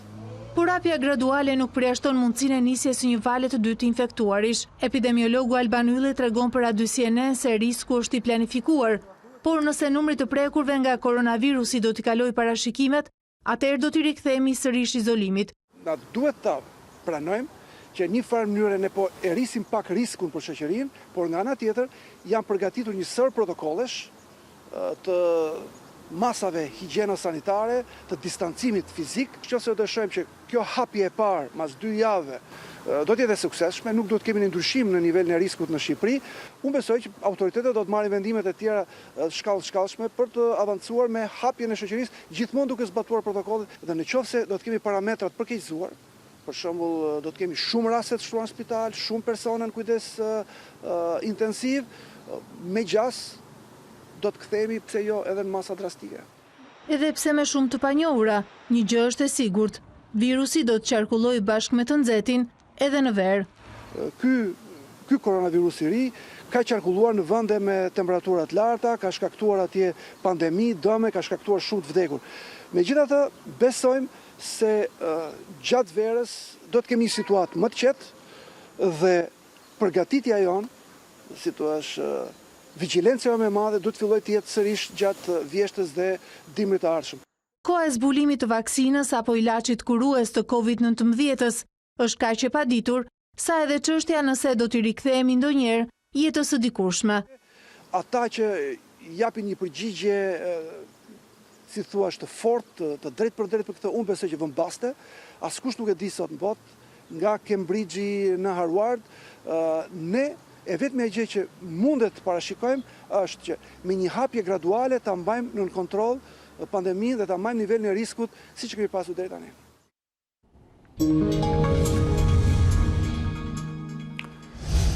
Që për shpërthimit pandemisë në Kosovë janë prekur 763 persona me koronavirus sipas asaj që bën të ditur Instituti Kombëtar i Shëndetësisë Publike. COVID-19 u ka marrë jetën ndërkohë 21 personave në këtë shtet. Përkeqësohet ndërkohë gjendja në Maqedoninë e Veriut, autoritetet raportuan të hënën 4 jetë të humbura në 24 orë. Mes viktimave janë edhe 2 pacientë të moshës 47 dhe 58 vjeçare. Në total, koronavirusi ka marrë 65 jetë njerëzish në Maqedoninë e Veriut, ndërsa të prekurit janë gati 1400. Në Serbi, virusi ka prekur mbi 8000 vetë dhe ka shkaktuar 162 viktima. Nga sot në këtë vend ngritën qepenet, salonet e bukurisë, palestrat dhe disa biznese të tjera. Qeveria Greqia ndërkohë vijon të ruaj shifrat nën kontroll me rreth 2500 të infektuar dhe 136 viktima. Shtohen viktimat në Itali nga pandemia koronavirus krahasuar me një ditë më parë, por ndërkohë qeveria zbulon planin për rikthimin gradual në normalitet. Nga data 4 maj do të lejohen edhe vizitat tek të afërmit, parqet, fabrikat dhe zonat e ndërtimit do të rihapen, por shkollat do të qëndrojnë të mbyllura deri në muajin shtator. Italia shënon rritje të numrit të viktimave ditore nga pandemia koronavirus. 333 persona humbën jetën në 24 orët e fundit, duke e çuar totalin në rreth 27.000 të vdekur. Në rënje duket trendi rasteve të reja, ndërsa virusi pandemik ka prekur më shumë se 199.000 persona në këtë shtet. Në orët e fundit u shënua dhe një rënje e konsiderueshme pacientëve në terapi intensive, si dhe u rrit numri të shëruarve. Kjo u jep shpresë autoriteteve të vendit fqinj që po nisin bashkëjetesën me virusin. Në një fjalim televiziv, kryeministri Giuseppe Conte zbuloi planin për rikthimin gradual në normalitet, pas kufizimeve të vendosura 7 javë më parë në përpjekjen për të ndaluar përhapjen e pandemisë. Nga 4 maji, kur fillon faza e dytë e rihapjes, qytetarët do të lejohen të vizitojnë të afërmit në numër të kufizuar, parqet, fabrikat dhe zonat e ndërtimit do të rihapen, por shkollat nuk do të nisin para shtatorit. Brenda rajonit lëvizja do të jetë lejueshme, por jo jashtë. Ceremonitë mortore do të zhvillohen, por me një numër maksimal prej 15 pjesëmarrësish. Nga 18 maj do të rihapen pikat e tregtimit me pakicë, muzet, ekspozitat dhe do të lejohen stërvitjet sportive. Nga 1 qershori hapen edhe baret, restorantet dhe sallonet e bukurisë. Guvernatori i Lombardisë u shpreh se duhen vendosur ende shumë rregulla në këtë fazë bashkëjetese me pandeminë. Attilio Fontana kërkon që përdorimi i maskave në ambiente publike të bëhet i detyrueshëm për të gjithë, ndërsa presidenti Sergio Mattarella theksoi se mbyllja e shkollave është një plagë e rëndë për të gjithë. Edhe pjesa tjetër e Europës ka nisur zbutin e kufizimeve, ndërsa situata me krizën shëndetësore vijon të përmirësohet. Në Spanjë, viktimat ditore patën një rritje të lehtë, por megjithatë trendi mbetet pozitiv. Edhe shtetet e tjera europiane ku shifrat e pandemisë janë në trend zbritës, kufizimet po zbuten gradualisht. Spanja po u jep një orë frymëmarrje në ajër të pastër fëmijëve, pas shumë javësh në izolim të plot. Të dielën numri i viktimave ditore ra për herë të parë nën 300, të hënën pati një rritje të lehtë me 331 jetë të humbura në 24 orë, por të shëruarit janë mbi 100.000. Në Gjermani nga e hëna mbajtja e maskave bëhet e detyrueshme, veçanërisht në mjetet e transportit publik dhe supermarkete. Në disa lande shkelësi do të ndëshkohen me deri në 150 euro gjop. Rregullat e reja kanë rritur drastikisht kërkesat për maska dhe përballë mungesës së pritshme. Qeveria po planifikon prodhimin e miliona produkteve të tilla. Vendi regjistroi një rritje prej gati 1.000 rastesh të reja me COVID-19, vlera më e ulët kjo në më shumë se 6 javë. Viktimat në 24 orë ishin 110 për një total prej 5.750 jetësh të humbura. Në Zvicër hapën dyer sallonet e bukurisë të cilat do të ndiqen nga shkollat dhe dyqanet e tjera, përveç atyre ushqimore. Megjithatë, grumbullimet prej më shumë se 5 personash do të mbeten të ndaluara deri në 8 qershor. Gjithashtu francezët presin me padurim heqjen e kufizimeve, ndërsa vendi shënoi të dielën numrin më të ulët të viktimave në shumë javë, me 242 jetë të humbura. Nga 11 maj dyqanet do të rihapen, nxënësit mund të kthehen në shkollë dhe qytetarët nuk do të jenë më të detyruar të justifikojnë daljet.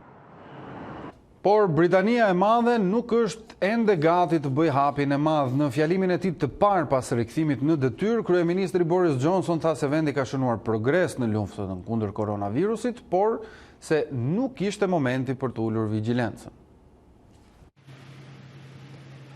Boris Johnson ju rikthye funksioneve si kryeministër i Britanisë së Madhe, me lutje ndaj qytetarëve për të mos neglizhuar në rregullat e distancimit social. 3 javë pas shkëputjes nga Downing Street, pas shtrimit në spital si pasojë e koronavirusit dhe rekuperimit në një fshat të Anglisë, i pari i Londrës siguroi britanikët se kishte rimarrë kontrollin në betejën kundër pandemisë, që për pak nuk i mori jetën, dukshëm i prekur me flokët më të gjatë dhe të shkujdesur se zakonisht. Johnson falenderoi të gjithë ata që ishin angazhuar në mungesë të tij dhe ju referua fjalimit të famshëm të Churchillit, kur tha se fundi i fillimit ishte në horizont dhe se ka shenja reale se Britania po shënon progres. We are now beginning to turn the tide. Po fillojmë të kthejmë valën e pandemisë. Nëse ky virus do të ishte një agresor fizik dhe bazuar në eksperiencën time i tillë është, atëherë ky është momenti kur ne kemi filluar të ndeshemi me të në dysheme. Ky është momenti kur ne kalojmë në avantazh. Besoj se po mbërrim në fund të fazës së parë të kësaj lufte. Por ky është edhe momenti i rrezikut maksimal, vjoi mëtej Johnson, duke thënë se nuk është momenti për të ulur vigjilencën ndaj virusit. Sipas kryeministrit, kur pandemia të jetë vënë në kontroll, do të fillojë edhe lehtësimi i masave të rrepta, ndërsa qeveria po harton strategjinë për rihapjen e ekonomisë. Qeveria, partitë politike dhe këshilltarët shkencor janë të ndarë mbi mënyrën se si ekonomia e pestë më e madhe në botë do të rindez motorët. Mbretëria e Bashkuar është një prej më të prekurave nga pandemia, me numrin e vdekjeve që i ka përceu 20.000 të shtunën, por kufizimet më strikte në kohë paqeje kanë lënë ekonominë në recesionin më të thellë në 3 shekuj dhe borxhi ka arritur nivelet më të larta që prej luftës së dytë botërore. Britania numëron deri më tani mbi 150.000 të infektuar me COVID-19, ndërsa numri i vdekurve është rritur ndjeshëm javët e fundit duke arritur në mbi 20.000. Sot, një ngjarje që mori mjaft vëmendje në Britani, ishte rikthimi në detyrë i kryeministrit Boris Johnson, i cili ushtrua më herët në spital pasi u infektua me COVID-19. Për të folur në lidhje me situatën dhe parashikimet që mund të jenë bërë në Britani, ne kemi në lidhje të drejtë për drejtë nga Londra gazetaren e BBC Majlinda Zeqeri. Mirëmbrëma. Mirëmbrëma. Majlinda, javët e fundit kryeministrit Boris Johnson kanë qenë paktën nga aspekti mediatik mjaft interesante pra për nga ecuria, apo jo. Në fillim ai bëri një fushat ku madje takoi edhe qytetarë nëpër rrugë duke folur për një rrezik minimal të pritshëm nga pandemia. Sot ndërkohë rikthehet në detyrë pasi u lirua nga spitali si një infektuar, duke thënë se jemi në fund të fazës parë, por nënvizoj se rreziku është ende i madh, pra i pranishëm.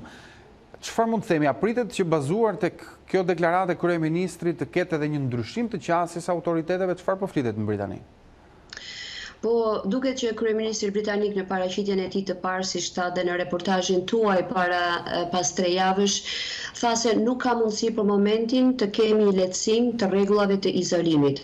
Është pikërisht momenti më i rrezikshëm nëse ne kemi një shpërthim të ri dhe të shkatrojmë çfarë kemi arritur deri në këtë momente. Ishte interesante ajo që në fillim ai falenderoi popullin britanik për atë që ka respektuar masa deri më tani të izolimit, por gjithashtu falenderoi edhe ministrat që deri më tani kanë kryer rolin e tij dhe drejtuar vendin në këtë situatë vështirë që është më e vështira siç thuhet këtu që në kohët e luftës. Por kryeministri britanik gjithmonë është ai kryeminist që shumë upbeat thuhet këtu apo shumë optimist se si shkojnë situatat. Prandaj dhe shumë analistë këtu ishin mjaft e mirëpritën ardhen e tij në sken, pasi ata thanë se është ndjerë një mungesë e një udhëheci në këto momente, në këto 3 javë. Megjithëse shumë prej ministrave janë përpjekur ta kryejnë detyrën dhe të paraqiten publikut. Por nuk duket për momentin që të ketë ndonjë lehtësim, mund të thuhet që si shton analistë e specialistë këtu, në fund të javës, nëse numri i të prekurve me këtë virus, apo numri i të vdekurve nga virusi fillon që të ketë një rënje, atëherë mund të dim më mirë në fund të kësaj jave se çfarë mendon qeveria britanike, çfarë mendon të bëjë ajo për të ardhmen. Pasi dihet se dëmi kolosal këtu në ekonomi është i jashtëzakonshëm, dua të them këtu se Britania në ditë humb afro 2.5 miliardë sterlina, pasi asgjë nuk po funksionon në këto momente më përjashtim të disa supermarketeve apo disa dyqaneve të cilët kanë një biznes mjaft të vogël. Kështu që nuk mund të them që për këto momente mund të ketë ndonjë hapje ose largim të masave të izolimit. Aktualisht numri të infektuarve në Britani e ka kaluar 150.000, po në nivel ekspertosh a ka prononcime në Britani, pra cili është parashikimi për në vijim, duke ndërkohë nëse mund të sillim dhe në sfond pjesën e tjetër të Europës, shtetet të cilës dal nga dal po japin dhe masa lehtësuese. Çfarë parashikimesh ka në Britani? Po në konferencën e fundit të shtyp që u bë rreth orës 5 këtu në Britani para një 3 orësh, ministri i shëndetësisë këtu përkrah 2 shkencëtarëve, pasi është bërë tipike këtu që çdo ditë rreth orës 5 një antar i qeverisë dhe 2 shkencëtarë gjithmonë japin detaje se çfarë po ndodh. Për shembull sot numri i të vdekurve ishte rreth sipas shifrave rreth 360, po duhet të dimë që këto janë numër të vdekurish vetëm nëpër spitale dhe duket që ka një rënje, pasi dje ishin 329, sot ka 360, por do dihet mirë nëse në fundjavë ose në mes të javës çfarë do të ndodhë me këto shifra, do të rriten apo jo. Pasi këtu ka një mosbalancim të shifrave për sa i përket numrit të vdekjeve. Dhe ka një arsye për këtë, pasi dihet që çdo numër që del është kryesisht nga spitalet, ndërsa ato që vijnë nga njerëzit që kanë vdekur në shtëpi nga virusi apo për këto shtëpi për kujdesje që quhen këtu, vijnë disa ditë me vonesë. Pasi fillimisht në fundjavë shumica e këtyre qendrave janë të mbyllura dhe duhet ditë që të vdekje të regjistrohen. Pra, ajo çka u tha sot ishte që nuk mund të ketë lehtësim për momentin. Megjithatë janë vënë disa shenja të vogla, për shembull sot disa nga ekipet e Premier Ligës këtu në Britani kanë thënë që disa ekipe si Arsenal apo Brighton do të hapin fushat e tyre të stërvitjes për stërvitje individuale, pasi shpresojnë që në qershor ndoshta, nëse do të ketë aprovim nga qeveria, mund të ketë një rifillim të Premier Ligës. Por ato thanë që kjo çdo gjë do të vendoset nga shkencëtarët. Dhe nga ajo që dëgjova unë sot pasdite, nuk duket që do të ketë një lehtësim të madh të këtyre rregullave në ditët që vazhdim. Megjithatë, duhet të shohim se ç'do thotë mesi javës në shifrat. Në grafikën që ato prezantuan sot, duket që ka një rënje nga ditët e para të prillit, ndërsa tani u pa një rënje si në grafik në Londër që ka pasur numrin më të madh të infektuarve me koronavirus, por dhe në pjesë të tjera të Britanisë është vënë një ulje. Kështu që çdo gjë do të bazohet në këto shifra, do të ketë ulje apo do të ketë rritje dhe pastaj qeveria mund të marrë masa se çdo të thotë dhe çdo të bëjë në të ardhmen. Gjithashtu është thënë që edhe nëse hapen disa biznese, duhet që ato të kenë një terren se ku dhe sa do të bazohet ose do të respektohet distanca sociale midis njerëzve, sepse nuk ka vlerë, thanë ato, që të kthehemi përsëri në një shpërthim të dytë, të humbim çka kemi fituar deri në këto momente dhe të rikthehemi në punë dhe të rrezikojmë jetë të shumta njerëzish. E qartë është një përgjegjësi e madhe që ju lihet vetë qytetarëve, po ndërkohë nëse mund të na thuash, Malena, disa detaje personale ose si po jeton ti të gjithë Londrën në këtë kohë, çfarë mund bëhet në Londër aktualisht? Po, me thënë vërtetën është pak disi, kudo që bisedon me njerëz edhe dje për shkakun që isha në punë, është ajo thjesht na ka ardhur deri në majt hundës në një farë mënyre, sepse nuk mund të bësh asgjë. Okej, rregullat këtu nuk janë aq të forta apo strikte me sa kam para po dëgjuar në Shqipëri. Për shembull, njerëzit këtu mund të dalin të stërviten, mund të shkojnë në pazar për të bërë një pazar pa pasur nevojë për të marrë leje nga qeveria, mund të nxjerrin fëmijët për të dalë. Por kryesisht shumica e njerëzve punojnë nga shtëpia. Të vetmit që punojnë për shembull në këto momente janë spitalet. Dhe për shembull kur ndjek që shkojnë në punë për shembull, kryesisht metrot që në momentet të asaj që njihet si piku i udhëtimit kanë qenë të mbushura plot përpara, saqë nuk merret dot fry, me thënë vërtetën, tani është pothuajse bosh. Dhe në një ditë për shembull në një fotografi që postova isha në një stacion të trenit që është afër punës ku jam, në stacion isha vetëm unë dhe 1000 që zakonisht ka shumë nëpër metrot e Londrës dhe askush tjetër. Dhe ti jep një ndjenjë disi nuk di si të shpreh, mi ndjenjë pak të mërzisë në disa momente ku sheh që një qytet kaq me kaq lëvizje dhe me shumicë njerëzish në Londër të jetë në një gjendje të tillë. Kur arrin në këto vendet lokale për shembull rreth shtëpisë, ka më tepër lëvizje njerëzish pasi njerëzit janë në shtëpi dhe nuk funksionojnë, nuk shkojnë në punë apo punojnë nga shtëpia. Megjithatë ndjehet kjo gjë, për shembull dhe në punë, shumica e kolegëve të mi për shembull për arsye të ndryshme shëndetësore qëndrojnë në shtëpi dhe nuk mund të punojnë. Dhe në punë për shembull ndihet pothuajse gjithë kati ku gumëzhi në ditët e zakonshme të lajmeve është pothuajse bosh me shumë pak vetë që punojnë. Pra ndihet kjo në jetën e përditshme. Fëmijët për shembull që punojnë ose që mësojnë nga shtëpia, çdo ditë duhet bësh detyrat me to, janë të mërzitur se nuk dinë çfarë të bëjnë. Pra ka arritur një farë pike që njerëzit duan gjëra të ndryshojnë, por çdo gjë do të bëhet sipas parimeve apo udhëzimeve të qeverisë këtu. Ndërkohë për të kthyer sërish tek situata e autoriteteve apo e organeve zyrtare në Britani, Malinda, një ndër sektorët me të cilët Britania krenohet është sistemi shëndetësor kombëtar apo jo. Duket se ai nuk u trondit, paktën ka një perceptim nga jashtë që ai nuk u trondit nga pandemia dhe kërkesat për mbrojtje ndaj mjekëve nuk ishin njësoj si në vendet tjera të Evropës apo jo. Çfarë mund të themi për këtë? Po, shërbimi shëndetësor këtu është diçka e shenjtë për britanikët. Megjithëse ka pasur kritika sepse nuk është financuar si duhet, përsëri këtu është një gjë e shenjtë që duhet mbrojtur. Dhe që në ditën e parë që filloi ky virus, në konferencat e ndryshme të shtypit, në për reklama të ndryshme, në për radio, televizione, parulla kryesore është ruaj jetët, mbro NHS-in, pasi me këtë emër njihet shërbimi shëndetësor këtu dhe shpëto dhe jetë. Dhe shërbimi shëndetësor këtu ka qenë në qendër të fokusit për çdo gjë që është bërë. Fatkeqësisht në këtë numër 21 vetësh që kanë vdekur këtu në Britani ka arritur tashmë në 21.000, me thënë të vërtetën, janë rreth 82 punonjës të shëndetësisë që kanë humbur jetën dhe bashkë me to janë rreth 16 të tjerë që punojnë në këto shtëpi për kujdesje për të moshuarit. Sot për shembull qeveria britanike lajmëroi se për të gjithë ata që kanë humbur jetën në shërbimin shëndetësor, që janë punonjës të shëndetësisë, doktor apo infermier apo ato që punojnë në spitale, qeveria i ofron familjes të 60.000 sterlina ndihmë sepse ato kanë humbur jetën në krye të detyrës. Por ajo çka theksohet këtu si me shumë rëndësi është pajisjet mbrojtëse, gjithmonë çdo ditë theksohet që duhet të ketë sa më shumë pajisje mbrojtje për përdorimi i maskave të ndryshme dhe gjithashtu kujdesin ndaj këtyre doktorëve, infermierëve, për shembull sa herë që hyn në metro këtu apo në autobus, her pas here dëgjon, mos hyni në metro, mos hyni në autobus, na lejoni ne punonjësit e shëndetësisë të shkojmë në punë dhe të kryejmë detyrën. Megjithatë sot një lajm i mirë është që për herë të parë ministri i shëndetësisë tha që dhe duke ditur se shërbimi shëndetësor nuk u vu në këtë mbirgarkesë që pritej, shërbime të tjera si për shembull personat që janë me kancer apo me sëmundje të tjera serioze tashmë mund të rikthehen në spitale për të marrë kurimin apo trajtimin e duhur. Një fakt tjetër interesant është që këtu po rritet shumë numri i testimeve, pasi shihet si mënyra e vetme për të mbrojtur punonjësit të shëndetësisë apo një rrugë për të hapur shoqërinë këtu. Dhe mendohet që deri të enjten shpresohet qeveria këtu që të kryejë rreth 100.000 teste për të parë se kush e ka kaluar sëmundjen, kush e ka, kush nuk e ka, që kushdo të kthehet në punë kur është e mundur.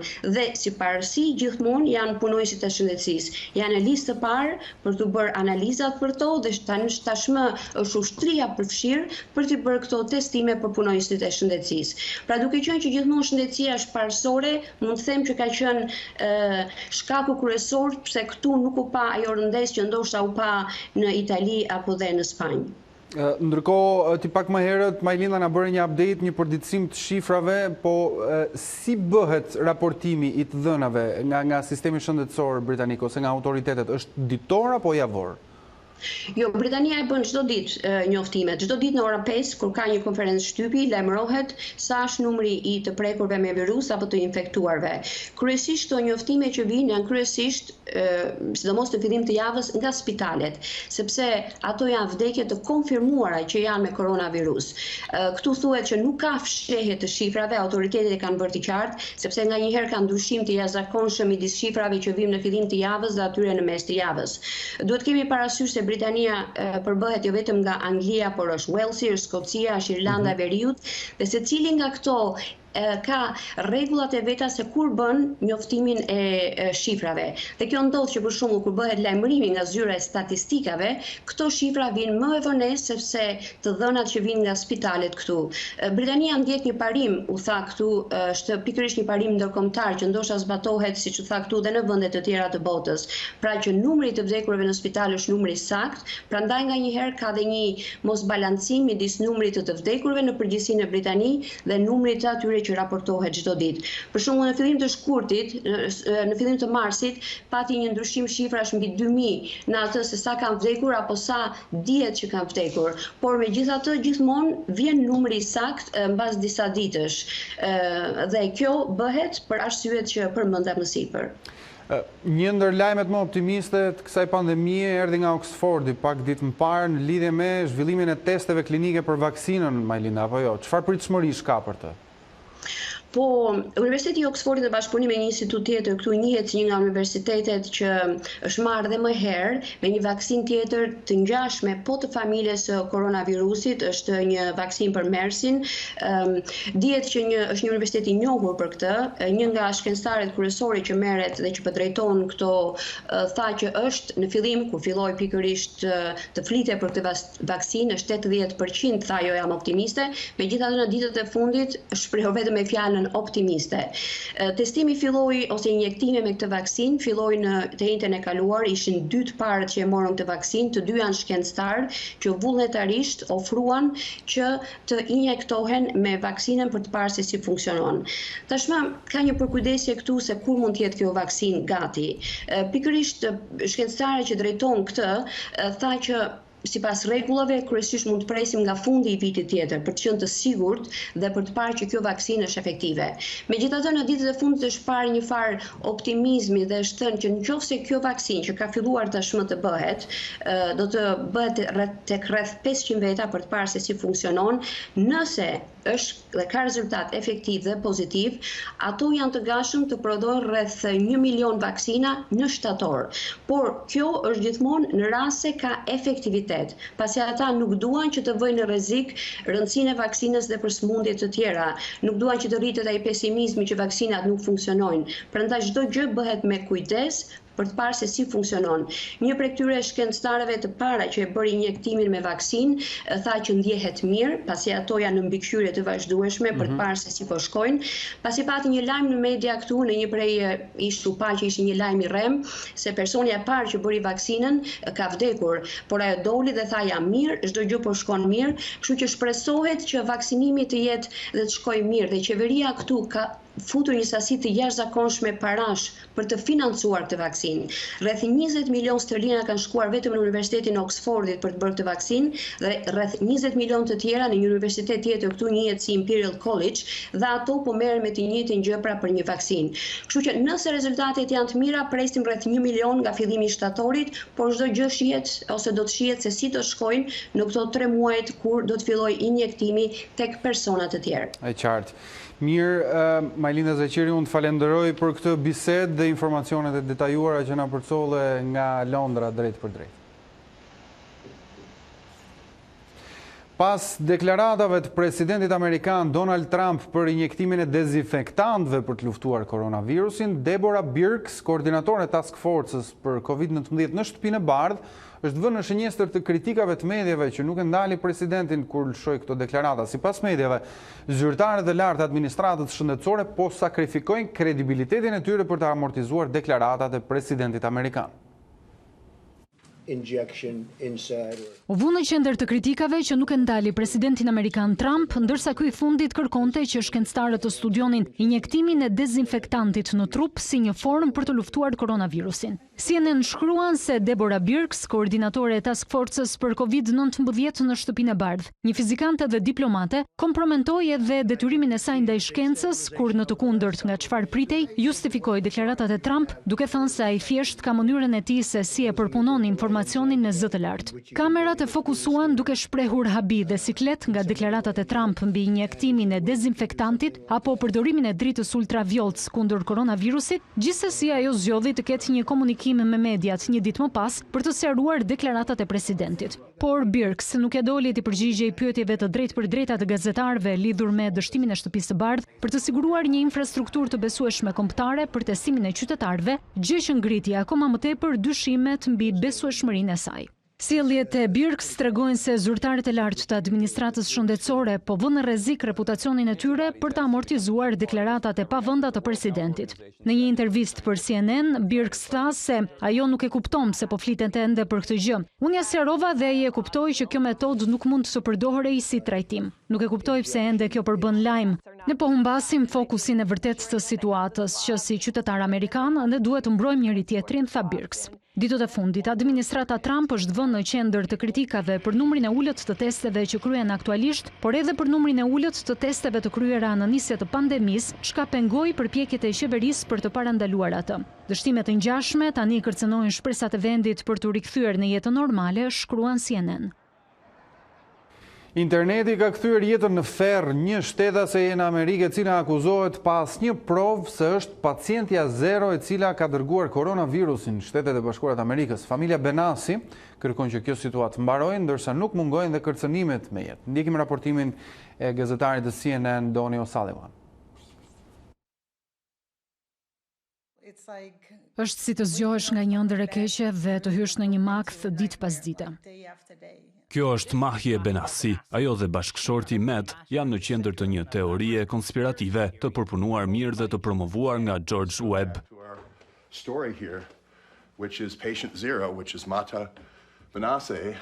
Ajo është një ekspert teorisht konspirative që ka rreth 100.000 ndjekës në YouTube. Ai pretendon pas një provë se Mahje solli virusin nga Kina në SBA gjatë një kompeticioni ciklizmi.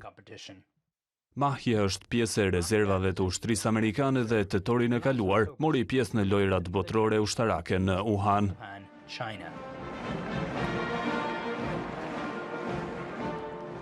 6 muaj më vonë, komentet në kanalin në YouTube të Webb janë shndërruar në një makth për çiftin Benassi. Ekzekutojini duke i pushkatuar. Duhet i vrasim këta njerëz. Këta meritojnë plumbi në ballë. Teoritë konspirative madje kanë bërritur në Kinë. Webb ishte pjesë e një materiali të medias së kontrolluar nga Partia Komuniste Kineze, e cila u përpoq të devionte peshën e fajit për koronavirusin. Jemi drejtuar autoriteteve. Ato nuk janë kërcënime të drejtë për drejta, kështu që nuk mund të bëjmë asgjë. Për njerëz si ne, është shumë e kushtueshme të luftojmë diçka të tillë. A mund të më tregoni prova specifike që keni për të, siç ju e përshkruani, pacientja zero me koronavirus? Po, kam. Ka shumë rrethana prove, si dhe një burim, të cilin nuk mund ta zbuloj. Konkretisht për Mahje Benassi, si e dini ju që ajo është prekur nga koronavirusi apo ka antitrupa? Si mund të jeni kaq i sigurt për këtë?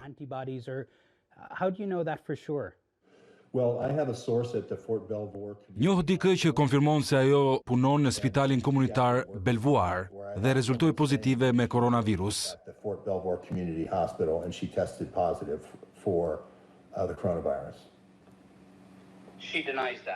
Ajo e mohon? A e mohoi ajo se është e punësuar në spitalin komunitar? Ajo mohon të jetë prekur nga koronavirusi apo që ka pasur simptoma. Një zëdhënës i YouTube i tha CNN se kompania është e përkushtuar të promovojë informacion të saktë lidhur me koronavirusin dhe se ka fshirë informacionet false që janë sinjalizuar nga përdoruesit.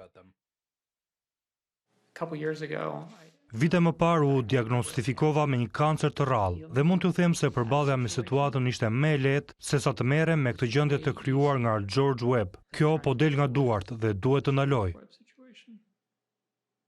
Mirë, do të përcjellim tani një lajm të keq. Është shtuar bilanci i jetëve të humbura në vendin tonë si pasojë e koronavirusit.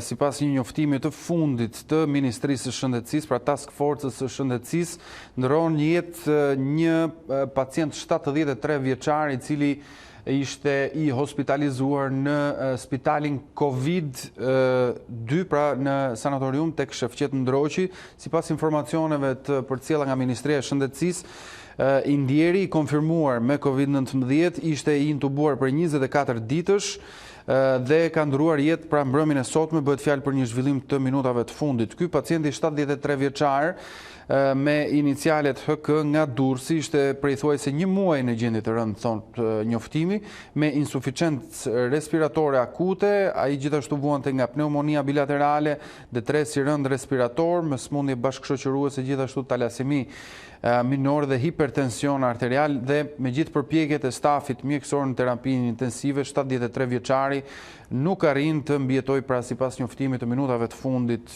të Task Force-s së Shëndetësisë, duke çuar kështu numrin total të viktimave, pra jetëve të humbura nga koronavirusi në vendin tonë në 29 në javën e 8, kur vendi jonë raportohet si prekur me sëmundjen e pandemisë. Do të ecim më me të tjera zhvillime, do të mbetemi në rafshin ndërkombëtar. Disa javë më parë edhe India mori masa drastike sa i takon izolimit të popullit. Në Indi janë karantinuar 1.3 miliard banor, ndërsa policia me vendosmëri duket se po ruam në udhëzimet e qeverisë për ruajtjen e karantinës.